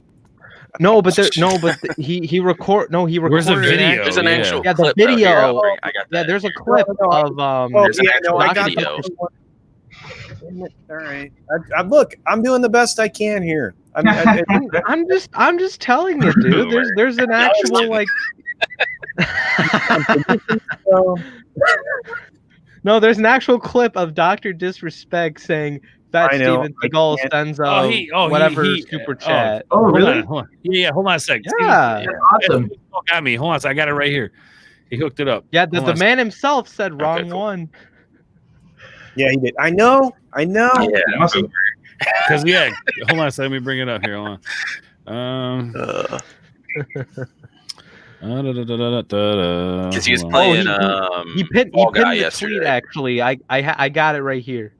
Oh, good. Okay. All right. Oh, sweet. All right. Sorry. I got it. Hold on. Actually, it might be better for you because my fucking Chromebook's too. Throw the link in the private chat, bro. I got it right here. It's up. All right. Share that screen. Got it. I got it. Hey, Runner, do you get to keep that laptop? During this? I think. It was this. I'll answer your question later. I forgot to share audio. I'm not entirely sure. I think you have to pay like a certain amount if you want to keep it, but it's not. If I want to, I'll keep it, but I got it queued up. Yeah, here we go. All right, here we go. You ready? Yeah, see it. Oh, now it wants to be stupid. Gosh, we're just not meant to see this video, I guess. I gotta play this game one day. It looks like a lot of fun, actually. I was watching. Yeah. What the fuck is this? And then after he's like, "This actually, I'm having a lot of fun here." What the hell? Because he wasn't digging it at first. He was like, "What the fuck?" And then like once I put the link in the private for it. There we go. Wait, who wasn't digging it but then liked it? Oh, like I think it's like someone they told him to play that game. He was like, what? I've been gone. Like this is where we're at now. And then he started playing it. He was like, I'm having a lot of fun with this. I know Okay. Ryan got Ken will stream this game. I got it. Here we go. Okay, Hush. cool. Yeah. All right. Doc, my waistline is under siege, says Fat Steven Seagal. Thank you, Steven. Doc, my waistline is under siege, says Fat Steven Seagal. I was actually watching at that exact moment. I remember that. Thank you, Steven. I had the volume on. That's dope, dude. That's dope. Steven Seagal. Thank you, Fat Steven Seagal. Fat Steven That's Seagal. dope. That's awesome. He says he's too fat for the panel. So am I. I don't know why I'm on here. God, you guys are great. God, I fucking love Fat Yeah, Steven. I'm so I can't wait to find out what the hell happens between him and Holy Twitch. Like, hell. if Twitch gets buried by him over this shit, that would be awesome. That would be hilarious. It would be. No more thoughts. No more Twitch thoughts. But you wouldn't have Ryan Kennel anymore because he's probably one of the best Twitch thoughts out there. Hey, what about Thought over here on YouTube. Yeah, you too, Mando. Okay, which brings us into what we were YouTube talking thoughts. about. Is Mufasa. Dr. Disrespect Yeah. and his So, coming to YouTube. Yeah, dude. Yeah. So at one point in time, there were over 500,000 people watching him I can on be when his comeback. That is insane. Insane. Somebody sent him $1,000 super chat. Yep. Like I Just saw Someone 300, yesterday, yeah. 200. I mean, dude, it Yeah. was insane. Dude, I saw like I could be wrong, but I thought I saw like a 60 something thousand super chat that he got. It's crazy. Wait, oh, it's 60 probably well in foreign currencies. It's hard to know what that actually is. That's But yeah, I mean, yeah. like I mean, yeah, I can't say. Yeah, I guess I can't say which currency it is, but I mean I mean, still, that's fucking crazy. Because if it was like 60,000 pesos, like Mexican pesos, it's like $6. So, you know. I don't know if it was that. start giving super chats in pesos, so it looks like I'm giving more. Yeah. All the super chats, like he couldn't even keep up. That's ridiculous. But it shows YouTube that streaming is a viable source of income for them. In my opinion. And what Steven Seagal says, what Fat Steven Seagal says here, they don't have to give a reason for banning. That's Nope. true. But when you sign a contract with a motherfucker and then you ban them, there's going to be issues. So, Yeah. I'm pretty sure that contract has some stuff saying that, you know, this is what we're committing to, this is what you're committing to, and then they backed out without and warning. if they end up in court, everybody's gonna know because Because unless they're going to have to disclose. seal. Yep. Yeah. What's up, And Bone? if their reason is literally like, Oh. well, you know, Mixer went down, so we're like, Bone's here. fuck this guy, and then they're gonna get fucked. Yeah. Or even if it's stuff that happened like previously, and then they knew that it happened, and then signed him, but then later decided to change their mind. That's kind of shady. Yeah, it's breaking they broke the contract one way or the other. Yeah. But see, look, if you don't have to pay for if you don't want to pay that contract, which that's a lot of money, because you don't have there's no guys out there competing, you know, on other platforms. I mean, it makes sense to try to get out of it, you know. But yeah, There's nobody else competing on his level. Yeah, I mean, find another streamer that is as entertaining as that guy, please. Yeah, exactly. I can't think of one. You know what? It might be behind doors, and that may be true, or you know, or they may just pay him off. They may just say, you know what, go away. Here's half of what we owe you, or whatnot. I mean, It was probably cheaper for them to just pay him out, and then than it was to keep him around. it doesn't look like they paid him out though, because he like if he doesn't know what's going on and he's like alluded to pursuing legal action, that means they didn't pay him out. You don't pursue legal action, you got paid out. Well, right, yeah, no, that makes sense. That makes sense. Well, and he's getting paid out now, baby. Oh yeah, he is. Yeah, he is. Think about this. If YouTube doesn't partner with him and somebody else comes to the table, YouTube's going to be like, oh, crap. You know, this is the Brie Larson we were looking for. Yep. It's like what I was saying in my video. Like, if they don't sign him. Yeah, hopefully the algorithm goes towards gaming streams, and then all of us start coming up with our gaming streams, bro. Help the little guys. Yep. A couple weeks back, I'm like, oh, maybe I'll start a Twitch. Maybe I'll start a Twitch. And I'm thinking to myself, like, all right, no. You know what? I want to kind of be unique. If something was to pop off on the YouTube platform, I'm on the forefront of it. And now that this happened, which is like, I've been thinking about going over and doing stuff here too. But because look. Now like I said in my video, we have an entirely new audience of people who came from Twitch to YouTube now, who are going to be looking for more of the YouTube stuff because they're spending time watching Dr. Disrespect. Oh, I'm done watching him. Maybe there's some other game streams on here I could find. Yeah, this is why I've been doing my game test streams on my channel, because I started thinking like should I do a Twitch or a YouTube? Like that's what I started debating on before I played Ghost. Monetization rules are totally different for gaming, guys. You get monetized faster as a gaming channel. But here's what you do: build up the existing channel you have, like what we're doing now, right? Yeah. But at the same time, create a new Gmail, right? That mirrors what you're doing, your name or whatever your moniker is on here, and then start a new channel under that brand. Because that way, if one goes away, if one gets banned, the other one doesn't. Because you don't want to tie everything to the same brand. Right. You know what I'm saying? Mm-hmm. That's bad news. Yeah. So, but you can stay with your brand. Just make sure you protect yourself. Same reason you get an LLC when you get monetized, kids. You gotta protect yourself. Yeah, but back what I was saying, like for me, I picked YouTube because I thought I would get more views on there than Twitch. Yeah, that's just how I think it is, because I started, I started the channel, so I'm just like, I might as well start streaming here. So sure, all goes well. I get more subs and more, people watching, because. You might get some on Twitch, but it's not going to be very much. Mm-hmm. It just depends on like what you're playing, how it hits, like what time you're playing. I mean, it's a lot of this is luck, man. It's who's watching you at the right time. And like, I think if you're going to go into it with a strategy, especially seeing what Dr. Disrespect is doing, and the people, there's two things it says here. People are tired of Twitch and have no problem coming over to YouTube, and YouTube community is screaming for more gamers on their platform. That's what this says to me when I see Dr. Disrespect. You have a group of people who want more gaming content on YouTube, not just replays of clips, but like legitimate gaming streamers, game streamers. And then the people who are tired of Twitch are coming over. So look, YouTube needs to capitalize on this, and YouTube, don't forget about me. Push me to the top, okay? I'll be there. Thank you. I'm just saying it. All I'm saying is it's supposedly much easier to get monetized with a gaming channel. So it is. And you, I think technically you would be making more money on Twitch if you did it right.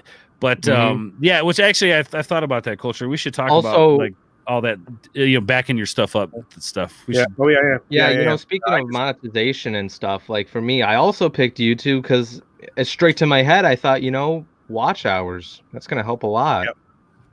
You know how hard it is to get watch hours too. I'm just saying, streaming is really good for that stuff. Oh yeah, absolutely. I would say the subscriber is the easy part of getting to where you need to get to. It's the absolutely. I feel like it's the opposite for me. Like really? I feel like my watch hours is better than, like, I have like how many watch hours? I have like 600 some watch hours, and like my sub count is like lower. Like it's only like 120 something. So like that's pretty good though. Yeah. So, but I feel like my watch hours, I'm gonna get those well before my my sub count. So, yeah, I think it depends. Just to interrupt real quick, because I want to talk about this for 2 seconds, and we go back to the Dr. Disrespect stuff. But Valve isn't afraid of Half-Life anymore. That's freaking exciting to me. An article in the chat. So where is that coming from? Like, because I don't feel like Valve is afraid of Half-Life. I think they just they don't put out a lot of it because whenever they make a new thing, they go, oh, and here's the new Half-Life on the new thing that we made.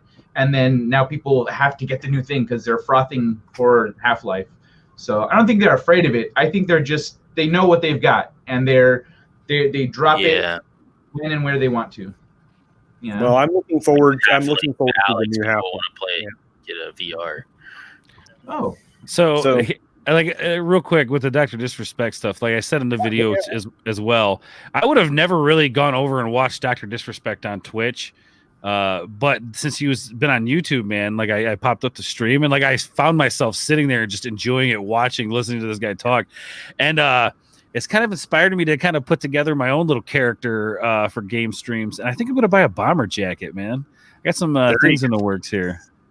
He's inspired me to like do something different with it. You know, like you can have a highly looking produced feature, but it not really be that, you know, expensive to produce.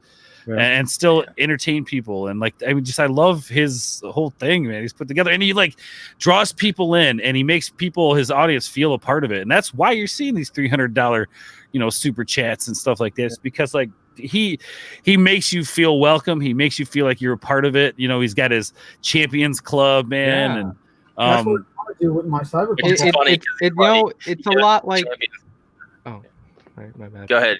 No, go ahead. No, I was just saying no. You go ahead, dude. I was saying that's what I wanted to do with my Cyberpunk live streams. You know, I wanted to have people help me play the game. You know, help with decisions and be invested, be interacting with the game as I am. But you know, essentially we're all together. Bro, you gotta get like a cyber eye to put on when you're playing games, like get an old Virtual Boy and stuff. And you can do some cool stuff. I'm playing the game, and then everyone I can like ask them to chat, like what should I do? Like this way they're interacting and they're helping me make decisions and helping me and like essentially playing the game with me.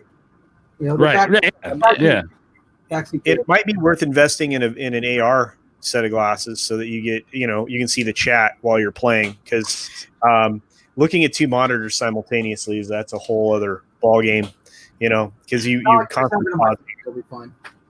All right. Okay. Well, I'm a boomer. I need more tech. I'm on budget, so you have to. Yeah. I liked his whole Champions Club because that was my first time watching, and it's funny because when he goes to the Champions Club, he's like, "Oh, it looks like I'm the only one here."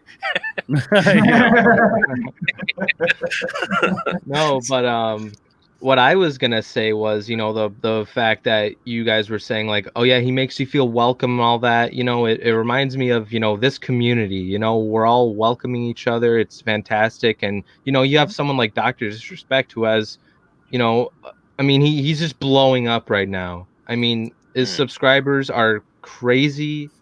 I mean, just his views. Holy crap!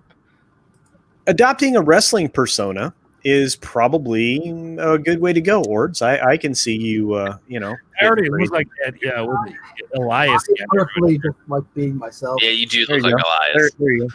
You just need a guitar. I do play guitar, bro. Come on. Oh, well, then bust it out on game streams. I hit him up in the chat. I was like, I love Stone Maverick. Yeah, it'd be awesome. Yeah. VR is a small niche market. But if they do make games for every platform, it's awesome. Like I said, the best thing I played is the Skyrim port on the Vive, which is friggin' ridiculous. I have Skyrim VR PlayStation also, but the Vive version is so much better. So yeah. So that's just the HTC Vive. And the HTC Vive is better VR headset. Also, I just knocked something over, but it's okay. Well, the new that's no good. But the new Valve Index headset's the best. If you're gonna spend money on VR right now, that's the one that you want, the Index. But we've got. I tell you what, Culture does VR with smoke signals. Thank you. That's a good. Yeah, but Dr. Disrespect. So let's talk about it. Over 545,000 people watching him on his first day, I think, or even his second day. I don't even. It was one of those. Yeah, on YouTube. Yeah, that's crazy. And so think about the fact that he walked back in the door and was immediately cranking. Maybe you think he made 10K that first day? Oh, oh, he Probably blew it out of the remember water, dude. Look, I'm on his channel right now. He's got 2.5 million subscribers. That stream he did, I believe it was Monday. When he was, God, what game was he playing? Yeah, I think that was it. 2.2 million views, and that was only a 4-hour stream, dude. You know what I think is really actually incredible is you just how many viewers subs did you say you had? 2.5 million. 2.5 mil, yeah. 2.5 million. Oh, look at that. And he had 500,000 people watching him. That's 20% of his viewership tuning in. Yeah. That's 20% of his viewership. That's look, all at once. That's incredible. Look at what Fat Steven Seagal estimates he made about 30K on his first day. 30K? Wow. Dang. Yeah, like I said, easily 10K. For what, a 4-hour stream. Now I feel poor now. No, we need to rethink this. We need to take this over to the gaming stuff, guys. We need to figure this out. You know what we could do in the gaming lounge? We could talk about games while one of us plays a game. Like each week, it's someone's turn to play a game. I don't know. I'm feeling that Stone Maverick bit. I like that. Yeah, Fast Go got it happening. That's a hell of a name. Hey, I can easily do that. I can load up Star Citizen right now and play, and you guys can talk at the same time. We could share that screen. That'd be friggin' awesome. Well, that's why I want to run with. I'd rather watch the person playing the game suffer in some way, like no, random. You guys tell me what to do in the chat, even. I'll do it. I won't be a criminal in Star Citizen. No, I'll hunt them. I will not be one.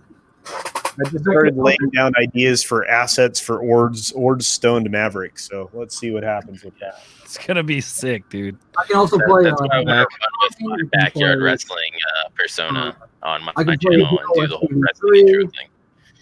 Yo, Orge, what you gotta do, man, is you do what Blackbeard used to do. You put a couple incense sticks into your beard ponytail things, whatever that is. And then you stick it at the end, and then light it, and then like you'll always have smoke coming up around. Oh, bro, I literally just ordered the fog machine, bro. It's cool. So, I gotta get one of those. If you want him to turn into Blackbeard, I've already got this intro in my head. Like, yeah, I was getting baked last night. It was like, how cool would this be? See, I actually would like to get one of those, but at the same time, I feel like my family would think that there would be a fire in the house, so I don't want to risk that. What about a dry ice machine? Or just a bucket of dry ice? Oh, yeah, that's not a bad idea. Yeah, get some real spooky, like... The smoke doesn't go up. It stays man. Like, I walk out with the big-ass aviators on, right? No, I just don't want anyone here to have a heart attack or anything. That's the thing. So they had dry ice in, like, the big freezers, and as a kid, I didn't know about dry ice. So I was like... Why is this ice smoking? Touch. No, if you push it for a few seconds, you're fine. But if you hold on to it for a long time, then it's a problem. I like pressed into it, and I was leaning over too. I had to push myself back because I was little. Touching it, that's just, There, Kai, that's your new channel. Suffer in some way gaming. That's a good one. I like it. Nice. Well, next week, if we want to have someone playing games, I'll totally do it. I can totally play games while talking. I think we should try it. Let's try it. Let's try it on the next stream. Let's try it, you, man. I can have 3 games for the chat to choose, and I'll choose. What if 2 of us played against each other? Like for example, like we're on this stream, but Mando's playing a game and we screen share it or something. Yeah, screen sharing. That would be pretty cool, actually. So I can play the game and like you name the game, I can probably play it and stream at the same time. I just got that powerful. 6 men, 1 gremlin basement. That's kind of something I wanted to do with my channel once I get a better computer. The only problem is I don't have that many games to begin on my PC that aren't like 20 years old. I've got so many games. Solo, you mean the best era? Original Halo on my PC. I've got 20 years ago, the best era in gaming. You mean? That's okay. Yeah. The golden age of games. Yeah. I have an idea. Okay, so we're gonna try Mando's plan next week, and then what we'll do is we'll have Fat Steven Seagal join us just to share his console stream, and then we can critique him while he plays his console. Yes. That works. Like an EFAP of him playing games. Talk about what's going on, like regular gaming talk, but then at the same time, like, oh man, you suck. What was that? It's as we're covering the pretty news, much imagine, like, okay, yes, so this thing with EA, wow, that was terrible. Have you ever your game? It's like you're talking, then all of a sudden, it's like then this, then that, then dude, what are you doing? Stop jumping! Stop jumping! It's going to be great. We'll try it. We'll experiment. This will be fun. Basically, yeah. Oh my god! No, don't worry. I won't have the game. No, I There's no think the overlap. perfect game, like right now, would be Fall Guys, and then you can make fun the hell out of somebody. I mean, that'd be funny. Like, I know there's that one part in one of the levels where you gotta like jump on this like sponge to get over, and it looks like it's kind of hard. Oh my god, it'd be funny to say like, hey, you can't jump. What should I play? Should I play Star Citizen? We can experiment right now. Great, no, Just Cause 3, Star Citizen. Hey, maybe let's do that when the stream is done. Yeah, that's my suggestion, Kai. What? Yeah, we're right now. I was getting ready to shut it down because we've gone for 2 hours and 4 minutes. I know it doesn't seem like it, and once Ords joined us, we were off to the races. So nothing like bringing it in. You haven't gone 2 hours before? I don't think we have done 2 hours before. 4 hours. It's pretty wild. Like when you get into a good Hey, conversation and you realize that like this is the first stream with a new name, right? Mm-hmm. Two new names. Yeah. So I do too. I love the gaming. I love the name, like Gaming Lounge. Yeah, the like gaming lounge. I love it. Listen to Kai say it. Kai, say the name, Kai. Welcome to Le Gaming Lounge, VIPs only. That's right, huh? You speak French, huh? This is why you are the sexy one, no? We gotta make that the intro of each stream. Kai saying, dude. That. I recorded it. We're working on it. Yeah. Maybe I can make the intro. You never know. I don't know. I want to enhance my editing skills. Well, I'm grinding away. I mean, we're building assets right now. But anyway, I want to say thank you to this great panel. You guys are all amazing. If you had not subscribed to Ord's Board, there's a problem because he's awesome, funny, spectacular. Plus Sunday, the Sunday stream when they're all playing Diablo 2 is it's the best entertainment I have. Are you joining us this Sunday or what? Nah, I can't. I'm going up north, so I'm going to be transitionning back towards Lucky Duck. Yeah, I know. Coop, Runner Studios, you're definitely putting your stuff together. It's a friggin' awesome. Way to go, my man.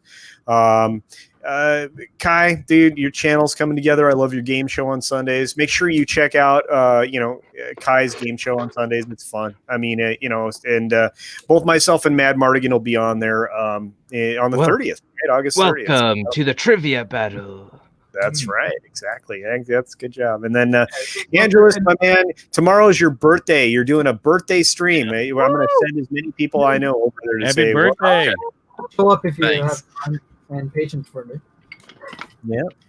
And then, Angelus does gaming too. I mean, he's playing Ghost of Tsushima just like Runner Studios is. So make sure you check that out. I mean, and also doing some other commentary. So that's cool. Kitty Bear is asking for links. Oh, dude, yeah, it's crap. There, you know what? They're all in the descriptions except for Ords, which will be there in a minute. I think our last moderator just bailed on us, so you're already asking me to do way too much right now. So you can mod me. I can do it if you want. I mean, I'll link my channel. The rest of y'all are. I don't know what you're gonna do. Wait a minute. No, I want to say thank you to. I've got a couple subscribers during this stream. Oh, yeah. Thank you guys. Yo, Angelus, here's your early birthday gift of a Spider-Man Pez. There's a link to my channel in the private chat, but that's about it. Tommy, Hey, of course, Tommy. I have an Ahsoka as well if you want that instead. Thank you, Tommy, brother Tommy. Oh, yeah, we got Tommy. Yeah. Hey, Tommy's here. All right. We thought you were gone. He was hardest lurking. working mod on YouTube. All right. That's Oh, right. and Mando's in there too. All right, guys. Then we have and then we've got Wow. Well, we got Mando. Mando's the last one here. Mando does everything in the world. I don't know. There's like 37 things Mando does. 2 YouTube channels at least. I don't know. Go ahead, Mando. Tell them about the channels. The answer to life is 42, and it's also the number of how many things I have going on. That's true. Good number, brother. Good number. All right. Well, anyway, thank you all for coming. This is going to be it. The new format. We'll have guest panelists show up from here and there. We're going to mix in some gaming content. It sounds like during the stream. And Ords is welcome anytime. I would gladly have Ords as part of this panel regularly. Yeah. So, Thursdays is always a good day to catch me, man.